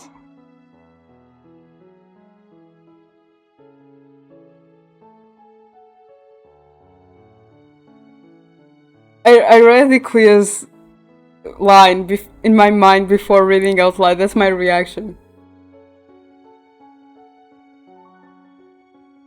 Gentlemen, that's when you get friend-zoned before even having the chance. I don't think my bad habits should be part of my charm. Don't worry, that makes you the cute Diviana we know. Feeling flattered, I smile at them. The recent events have been getting to me, but talking to my friends cheers me up. It makes me think about how my life had turned around since after meeting Zakon. We frequently bump into each other, so I consider Zakon more of an acquaintance than a friend. Artem is the main character thinking it. Is the main character thinking it? Yes, it is.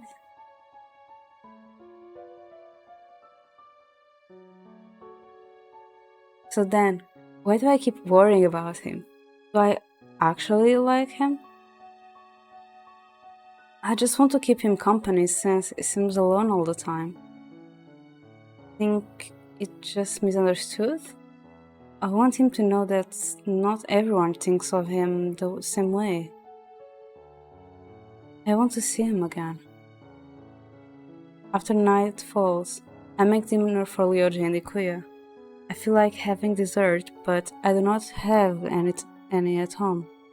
I'm going to the convenience store. I'll be right back. Do you want me to go with you? No, I can handle it. It isn't that late, and there's not much to buy anyway. With a bag filled with ice cream and delicious treats, I march back home. I'm sure they will be overjoyed with their favorite treats. Oh my god, Kurato, your curse has gone so bad. Your curse has gone so bad, guy. When I turn the corner, I bump into something large and furry. I step back and dazed at what stands before me. A huge beast. Looks familiar somehow. There are people passing by, but no one of them seemed to notice it. Could it be that I'm the only one who can see it? The beast glances at me for a second, then dashes away in the opposite direction.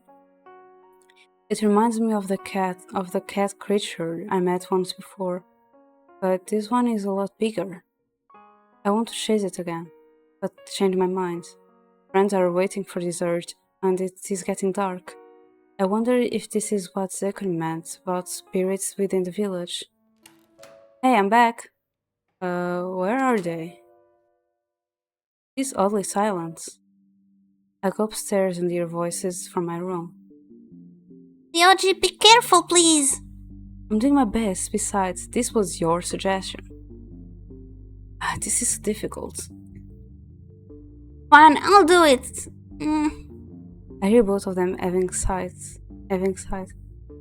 Ow, that's my hair. Whoops. Maybe we should move the drawer for more space. That way I can reach for it better. There is no more space. Never mind. You're not making any progress. Move aside. Okay, almost. A little more. Wow! Serious, what are they doing there?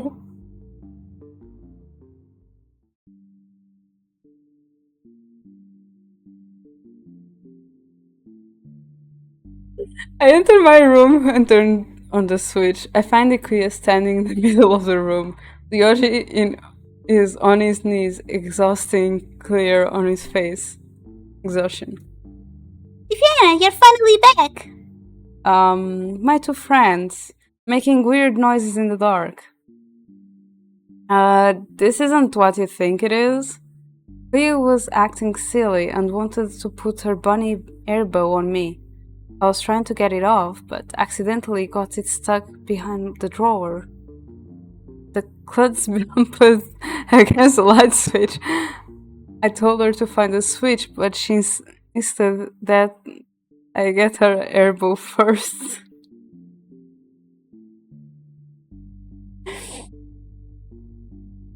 Talk about troublesome.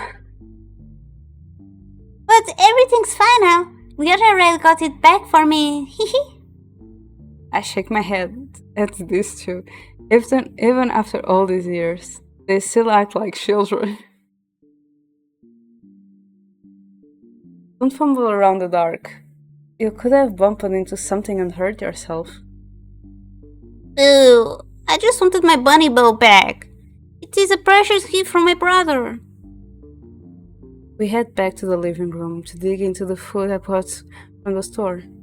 We chat for a bit longer until we start to feel sleepy. I pull Ikuya to my room.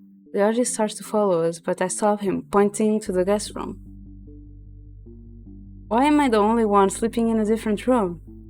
I don't want you to stare at us while we're chasing. What kind of person do you think I am? A closet pervert?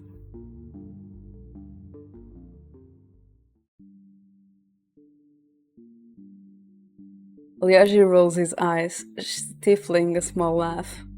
So he knows! But this is not fair that you two are having fun in the other room. It's so lonely. Shut up and be lonely. I love this type of friendship. I push him into the guest room and close the door. Oh, poor Ryoji. He has no choice. My room can't fit 3 people. I'm sure he understands. This takes me back to the elementary school sleepovers we had. We should do this more often, it's so fun. Yeah, I agree. With Ikuya beside me, I do not have to worry about her. Shortly after, I fall asleep with a smile. Strange noise suddenly wakes me up. I open my eyes and rub my face.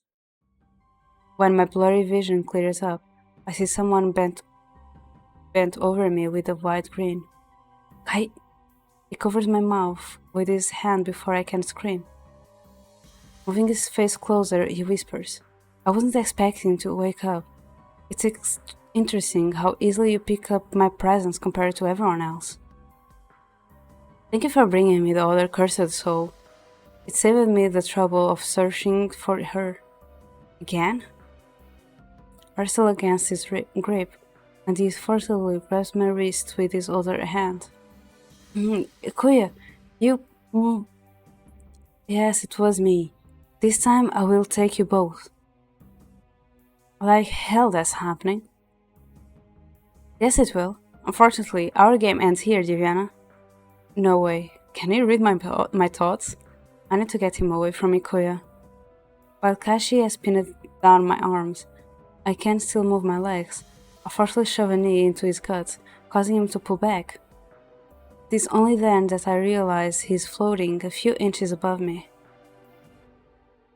I grab Kashi by the arm as I throw open the window, shoving him out for my room. I quickly slam it shut before it could react. What the heck? I wait for him to materialize back inside my room, but he remains outside, frowning at me. He can appear and disappear as he likes, but it must only work for places with entry points. Suddenly, he flies downwards. It will not be long until he returns. I have to get him away from the house. I leap off my bed and silently head to the guest room. I barge in without knocking and shake Ryoji awake. The kidnapper is here. Stay here and protect Ikuya. while I lure him away. Diviana? What? His sleepy face looks at me in confusion, but sensing the urgency in my voice, he nods. Taking an umbrella with me as a weapon. I love that my umbrella has become my weapon in the... Taking an umbrella with me as a weapon. I head out. It is not like I want to kill Kaishi, but he's being very annoying right now. A good conk on the head might do him some good. I had not done any research on ways to stop a Shinigami, but I am sure he must have some kind of weakness. Oh, you're taking me on alone? I feel his breath on the back of my neck. In surprise, I turn around and swing my umbrella, but I hit nothing. He then appears before me, smirking, as black smoke rises from his shadow. Knowing him and his dirty tricks, I decide to run into the street. I wish I had powers like Zekon. This is hardly a fair match. After a while, I turn my head and realize that Kaishi is right behind me. When he reaches his arm out to me, I think I am done for. Then something jumps between us, causing Kaishi to pull back. It's a spirit I saw earlier. It stands protectively before me and crawls at Kaishi. I see you've brought company. I thought it will help. He raises an arm and the seed suddenly materializes in his hand. Without communication, the two start to fight. Kaishi's attacks are grand, but the spirit slips through them smooth like butter. I worry both about the spirit, but it seems to be defending itself well. However, I cannot seem to land an attack on its own. Wanting to help, I wait for an opening before I leap forward, swing my umbrella at Kaishi. He dodges and moves away from either of us, during his hit. 2 against 1 isn't exactly fair. Says the one who uses his Shinigami powers whenever he wants.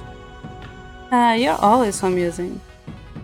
This is a waste of time. I'm better off taking an easier prey.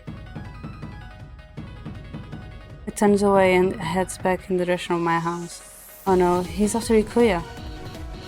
I bow politely to the spirit before rushing back home.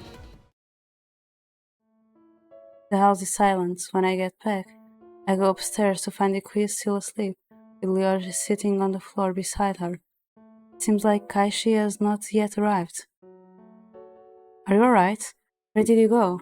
Oh, he went after Shane. You know that Shane is... Oh my god, he went after Shane. Don't worry, I am unarmed. I went after the kidnapper, but he got away. Ifiana, you're taking 2 crazy actions. Why didn't you call me for help? Who else was going to protect Ikuya? I'm surprised at her ability to slip through all this. That's so typical of her. I will file a report to the office tomorrow. I'll do whatever it takes to keep you both safe. Did you see the kidnapper's face? Yeah, but he isn't anyone from the village. Blonde tall man with green eyes. He wears a white shirt and a black sweater vest. Yoshi mumbles the time mark and nods slightly. Well, we're not dealing with... Never mind. Thank you, Ryoji. I think we should stay prepared. The perpetrator knows where I live now, so he might return. Perhaps Ikuya can stay at the office for a while? Given that reason, you should come too. I have a better idea. Call out for guards around my place to set a trap. Next time, they will surely catch him. Ryoji frowned and rubs his head. I hope you know what you're doing. With Shane out of commission, he has no enemies to keep him at bay. Ryoji, you should head back to sleep. I will watch over Ikuya. By the way, before you go to bed, make sure to keep the windows closed. Good night, Iviana. The next day, I decide to check on Zekon. I have no clue where Zekon might be, but I think to check the temple first. There are guards at the entrance of the forest, but I avoid them by taking a different path. I hope he's okay.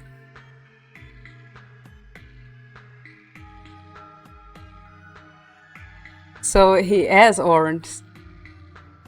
I find Zakon in a corner, his clothes are torn from last night's battle with Shane, and I notice wet blood still seeping through the fabric. His injuries must not have healed yet.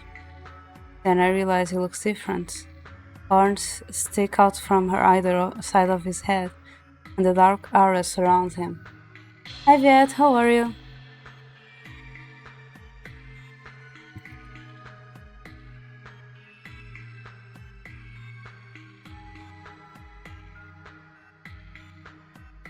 He looks almost like a demon.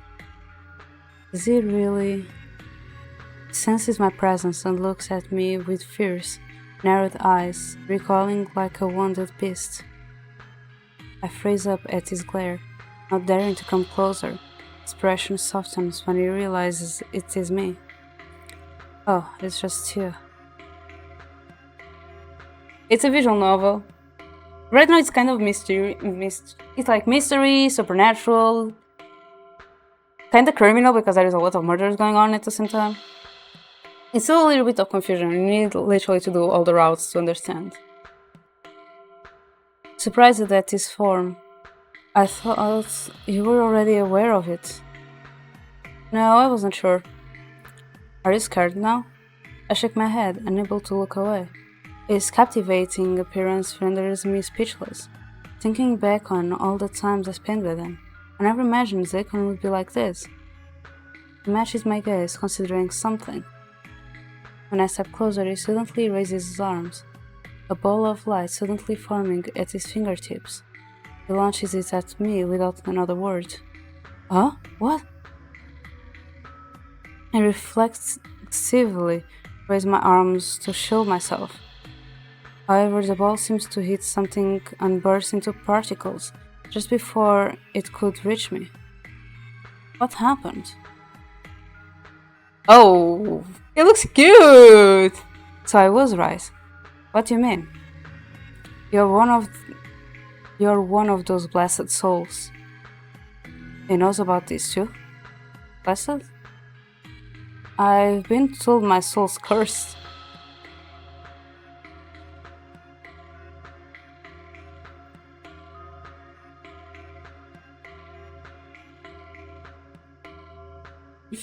Oh my god. He raises his eyebrow at my statement.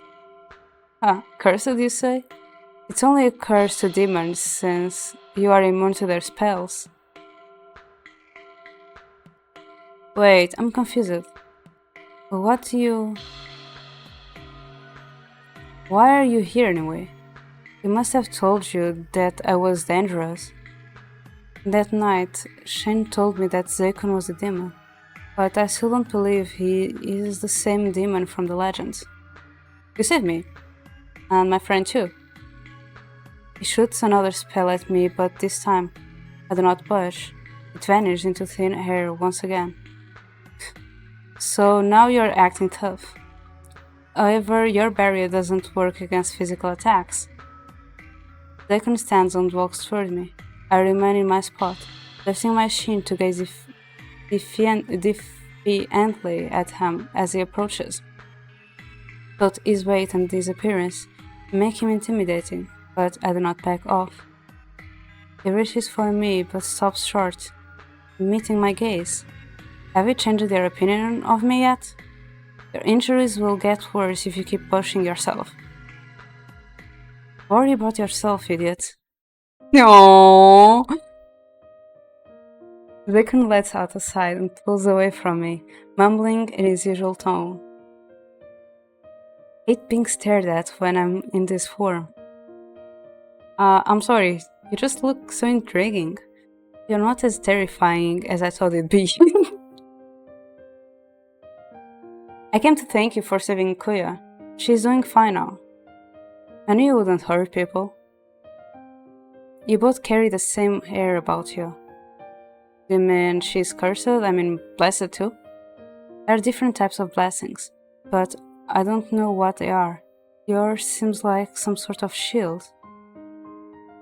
Most blessed ones can reflect spells and can't be possessed by demons or spirits. Ironically, that makes them even more attractive to some species. Basically, forbidden apples. This is why they should stay away and not get involved in dangerous affairs.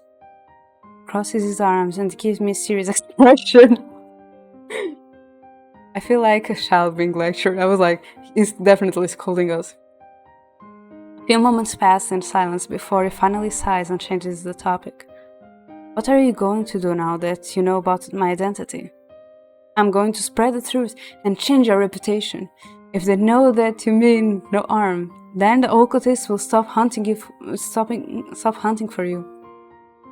It's useless to try to change a mindset that's been the same for centuries. Even if they know the truth, there will always be a scapegoat. That's enough reason for them to hate me for all the misfortunes. Don't do much good either way. In the end, you'll be the one who gets hurt. So just give up. I'm not giving up. Do you really think that telling them the truth would save everything? People believe that they do what they want to believe. The fact remains that I'm a demon living in this forest. There's no use convincing those who won't listen. I'll make them listen.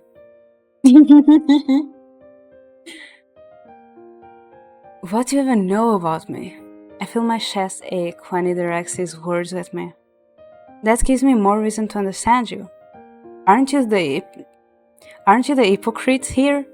I keep giving you the benefit of doubt, but you have a fixed view of me. For a moment, his expression softens. He looks as if he wants to say something to me, but quickly changes his head. Don't trouble yourself over this. But I won't worry about this. We should show the villagers you're not a bloodthirsty killer demon. You know, one way to change their minds is to expel their doubts about you. Maybe if we work together with the investigators to catch the real culprits. I don't like them. Silence falls between us after Zakon makes clear he does not want to change his reputation, nor accept help. His words made sense, of course. It is difficult to change how people think. Have I been doing the impossible all this time? No, there must be a way. After all, stories do not always say the same after being passed down countless times. He sits down near a futon. I follow, taking a seat next to him. Being this close to him, I can see his wounds clearly.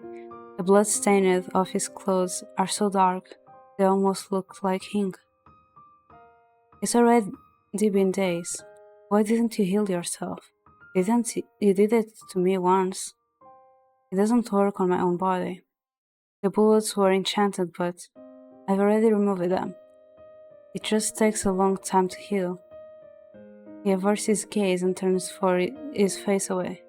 I wonder if this is the first time he got hurt this badly. I imagine he hasn't been involved in an intense conflict in a long time. This means that he's been sitting in a corner, trying to let it heal naturally. For who knows how long. He must be so lonely. Is Zakon aware of modern medicine, like pills, antiseptics and such? Or has he never bothered to look into it, because he never tries to step into the village? How is that man doing? Oh, do you mean Shane? He's been unconscious since your fight. I didn't mean to. Never mind. I think he was under the misconception that you took Ikoya. Because of that, he wanted me dead.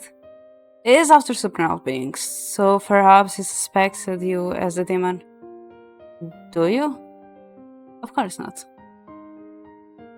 Zakon looks at me, then shakes his head while hiding a smile. He's having feelings. I let out a deep sigh and lifts his chin to stare up at the ceiling. You're right. I'm not a demon they speak about in myths and stories. That would be my grandmother.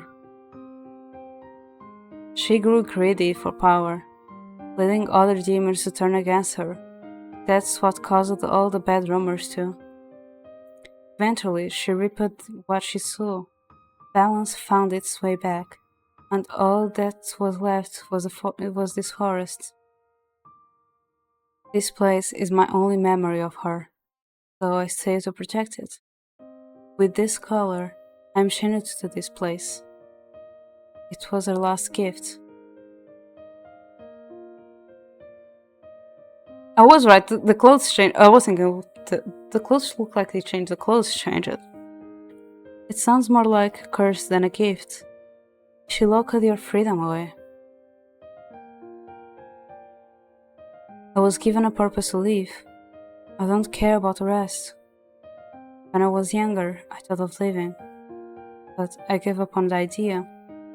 Since these stories have been around for a long time, does that mean you are as old as this forest?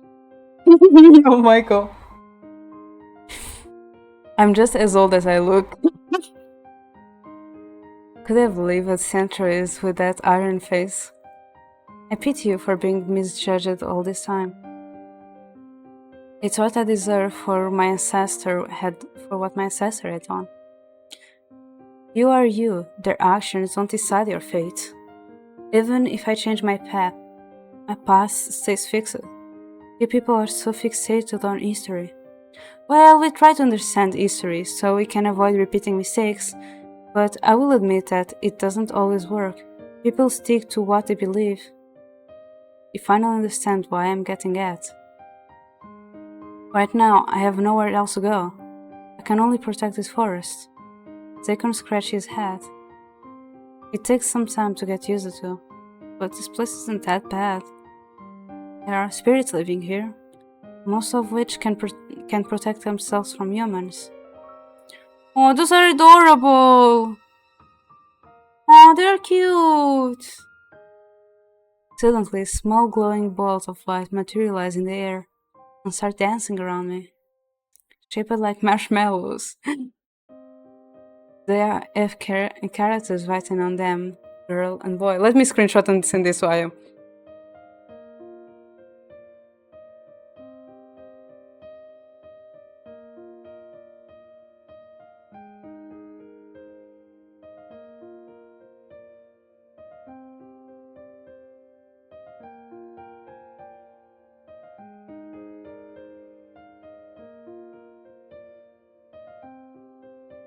If you can see them, they have decided to open up to you. Oh my, I can't believe the spirit looks this cute. Summoned. Immediately summoned. He's starting to have feelings. He's starting to have feelings for us. I watch them float in the air. They seem fun to play around with. I notice Zakon watching me with an amused smile. It is the first time I have seen an expression like that. I cannot help but blush. Oh my god. When is Aya getting her loser? Look at that smile. Look at that smile. Most of them live in the forest, but there are a few wandering in the village as well. Some have harmless intentions though, so it's better not to trust any of them. Spirits and humans are not supposed to get along anyway. Do they attack humans? My job is to protect them from others, not the other way around. Wow, this is a whole new world. And new fantastic point of view, yeah. I've always been scared of things I can't touch, but you showed me a different side of them. Huh? Anyway, I think I figured out why so many people are getting possessed. There should be a guardian in this village who keeps corrupted spirits in check, but he disappeared a while ago. I don't know what happened to him. It's Shiro! Sorry. The little kid that bumped into us in the park like, can you tell me where the haunted house is? It's Sashiro! Those are legends from the book that we saw, the legends of the village. The only one that we didn't have sword was Sashiro. And now Zakon says this, that is Sashiro. It's connecting the dots. Oh my god, finally some more understanding of this story. I don't know what happened to him. I know numerous priests, The guardian I'm talking about is not human. He originally lived in this temple, long before I got here. I wasn't really familiar with him, but I know he purifies the spirits. If he had been here, I wouldn't be in this mess to begin with. Is the guardian a demon like him or something else? Kaishi is the other only supernatural being I know, but it definitely isn't a guardian. He continued talking until night falls. He continued. Daikon shares more about himself, like how he wants to treat demons and villagers as equals, yet distances himself from the latter. And if he did engage with villagers, it was only to tell them off.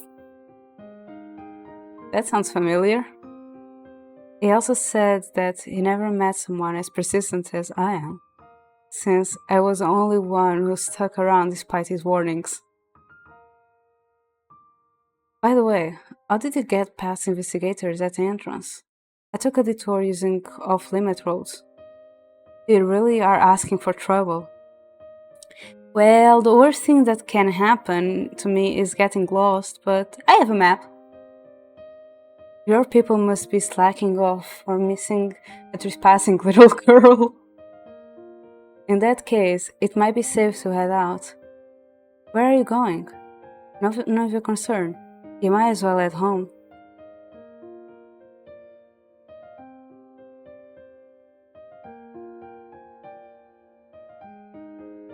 In reply, I say... No! I don't want the right choice. I want to go with you. Let me go with you. I don't want to be left alone. You don't even know where I... He looks at me reluctantly, scratching his head. Might be better than leaving you alone. I'll lead you out of the forest after I'm done. The area is surrounded by mist, which thickens as we walk further. I stick to him as close as possible so that I will not lose him. A hot spring?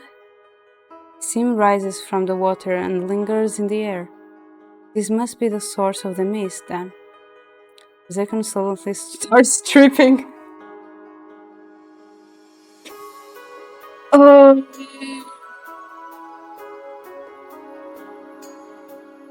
Okay! Zekon, what are you doing? I can't rinse my body full clothed. The fabric is in the way. That's not what I meant. Since we're already here, why don't you take a bath too?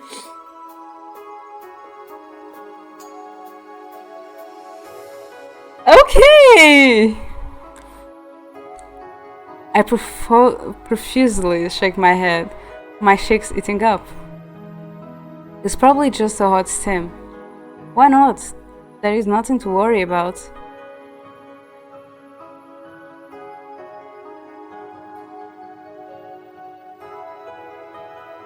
Zekon gives me a look over from head to feet, then averts his eyes. There is nothing to see anyway, oh my god!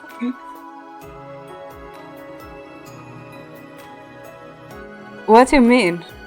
I feel even more flustered after his words. I turn away from him when he wraps the sash from his waist.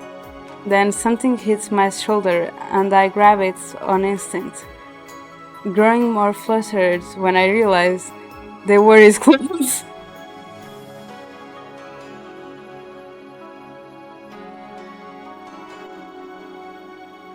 I was not ready for this type of situation.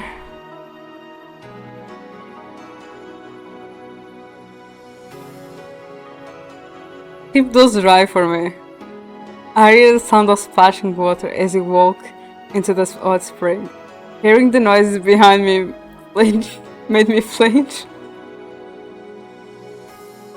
What am I blushing for? I didn't even see anything. Maybe I should give him some privacy. I'm about to step away when I hear sharp intake of breath. Worried, I sometimes. No! No! Worried if something happened, I turn around.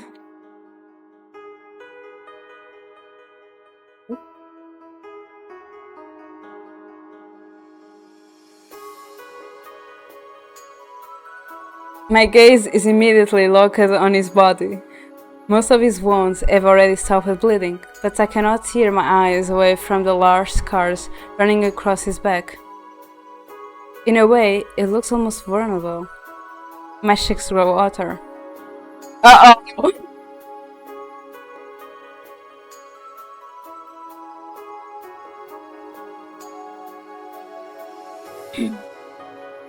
Lyconots is Maester and calls out to me. Did you decide to join after all? No!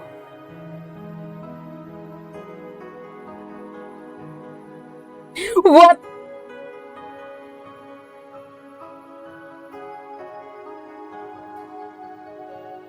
What the heck does this main character have in mind? What the hell?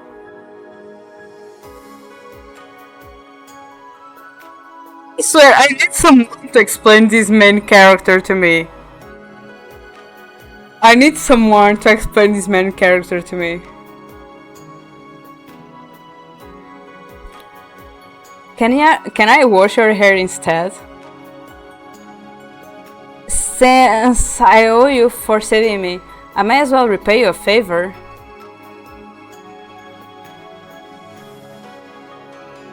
He glances at me speechless, but then gestures to come. I fold his clothes neatly and put them down before approaching him nervously. I feel my heart beating faster. Even though I offered, I was not really prepared for this. I kneel by the edge of the spring as Akon waves closer to me. Having never looked at me up close, I did not realize how handsome he is. I wonder if it is really okay to approach him like this. I reach out to take his hair in my hand. I use my fingers to comb through it, occasionally scooping water to rinse it. I think he's getting flustered. When I accidentally touch his skin, he moves away. Sorry, does it hurt? No. I just don't like being approached from behind. As you can tell from the scars, it never ends well. There are wounds that can't fully heal. After all, I'm not immortal. Most were left by demons, others humans. Zuko averts his gaze and comes back to me. I gently pat his head in an attempt to comfort him. I watch him loosen up. I'm glad he's more relaxed now. When I comb his hair away from the right shoulder, my fingers accidentally brush over his scars. This time he stays put. I thought no human ever caught sight of you. What happened to them? I don't think any of them took me for the demon, but I had no choice other than to drive them away. I may even injure some of them. Do you hate me for it? Nope. My grandma used it to make sure humans didn't survive when they stumble into the forest. I'm still not convinced. In my realm, death is common, but I thought humans put more value to life. Why do you keep walking down this path? Well, you can't judge the ones who do. They always have a reason. If you're trying to chase me away, you can't stop. You know, my impression of you hasn't changed since we first met. You saved me time and time again, even though you weren't fond of me. Your heart is good. I knew from those moments that you weren't the bloodthirsty demon everyone talks about. He remains quiet while I continue to rinse his hair. He doesn't really show it, but I think he does care about what the villagers think. If only they knew about his true nature. For that reason, I avoid people. I feel more comfortable being near the forests anyway. And I can keep a close eye on the spirits. I just want to live in peace and stay out of the affairs going on out there. If they would only leave me alone. The last words became a whisper. I cannot see his expression, but his voice sounds so sad. I wonder if that is really what he wants. If he really did not care about his reputation, he would not bring all this up. I trace his scars with my fingers. They do not look like simple stab wounds. He must have let his guard down to have taken such clear hits. Lost in my thoughts, I almost do not hear Zekon's next words. Thank you. Corners of my mouth curl up at hearing this. Excuse me, I'm going out. Right. I turn away as he steps out. After he gets dressed, I notice all of his visible wounds have healed. I stare at his long hair and offer to braid it. And I stand behind him when he sits on a rock. My fingers comb through the fine strands. I wonder if all demons have such beautiful features. When it's full moon, this place turns into a healing spring. If we bat together with a demon or another powerful species, it will heal even humans from minor injuries. Too bad I missed such a golden opportunity. Next time, maybe. That night, Zakon brings me home, saying that the streets were dangerous and that he wanted to assure my safety.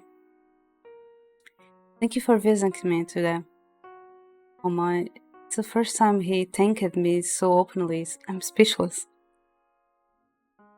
Although you shouldn't come too often. With that many people investigating the forest, you might get caught. Stay home, I'll visit you instead, if necessary. My eyes widen at his words. Did I hear that right? Most spirits are active at night, so don't do stupid things, like that night you run to the forest. I can't help it if evil things like those possessed people are attracted to me. If you need my help, just call me by sending the spirits. Aww! He opens his clenched fist to reveal the two spirits from before, hovering over it. We have buddies! They float towards me before disappearing into thin air. They are invisible, but they will be guarding you. Can't believe you're doing this much for me. Thank you, Zakon. It's nothing. He turns away and dashes off into the dark streets. The weekend passes by peacefully. I rush to school with one thing on my mind. Kaishi. Once I find you, I will. I assume the chances of bumping into him again are small. You must be aware that I am not in good mood. I make my way to the elite class area anyway, in hopes of getting a hint on how to find him. Oh no, not you! Not you! How are you still alive? On the way, I accidentally bump into a girl heading in the same direction. Judging from her unusual uniform, she must be an elite class, an elite student. I have never seen this person before, but she looks cute. I apologize quickly and continue to run.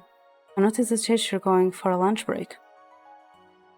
As if luck is at my side, I find Kaishi sitting in the classroom surrounded by a few other students and no teacher.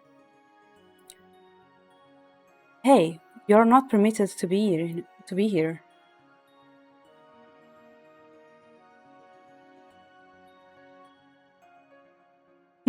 Kick him. In response, I leave it here and go and go see Uterate.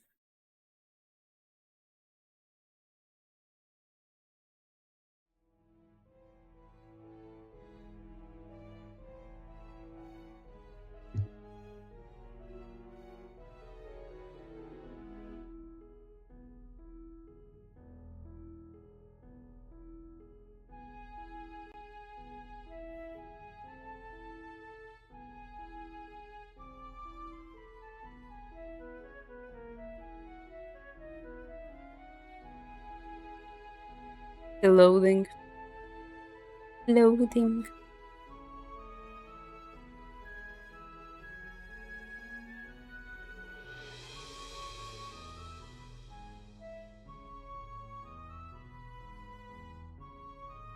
Loading and thinking and loading and more thinking.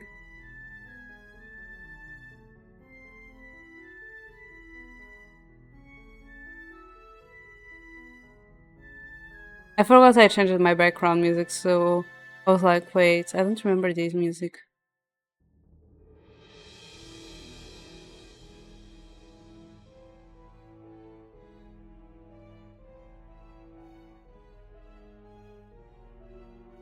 There was someone that I wanted to raid though, but I don't know for how long they are going.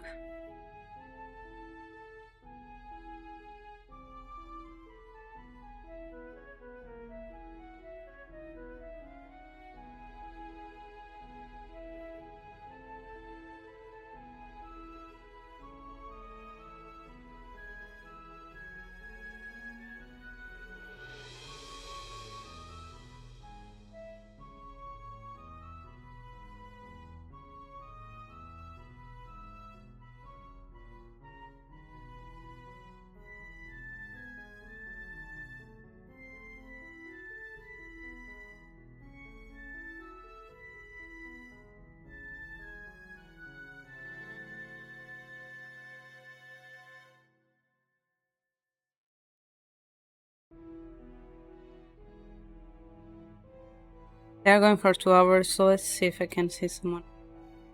Just because I really don't know for how long they are going.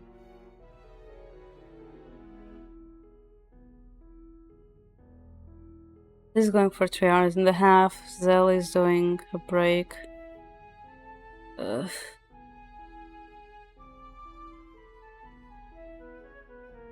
Maybe I'll raid Amina. Yeah, I'm raiding Amina. I haven't raided her in a while.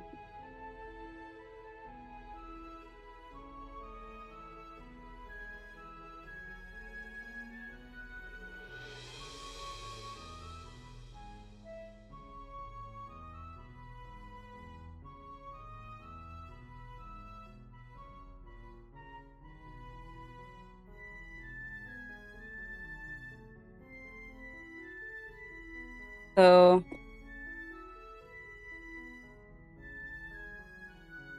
this is a raid message for who is sub and for who isn't sub. And we're raiding Amina. So yeah, thank you so much for everyone joining me today. I really appreciate it. Thank you, Aya, for appearing on stream. Just yap for a bit. And I'll be back next week. I still don't know when exactly because I still need to check my schedule. But I'll be back next week. So yeah. Thank you so much for everyone joining me today. I really, really appreciate it. I'll continue this game in 2 weeks. So yeah. See you all next week. Bye bye.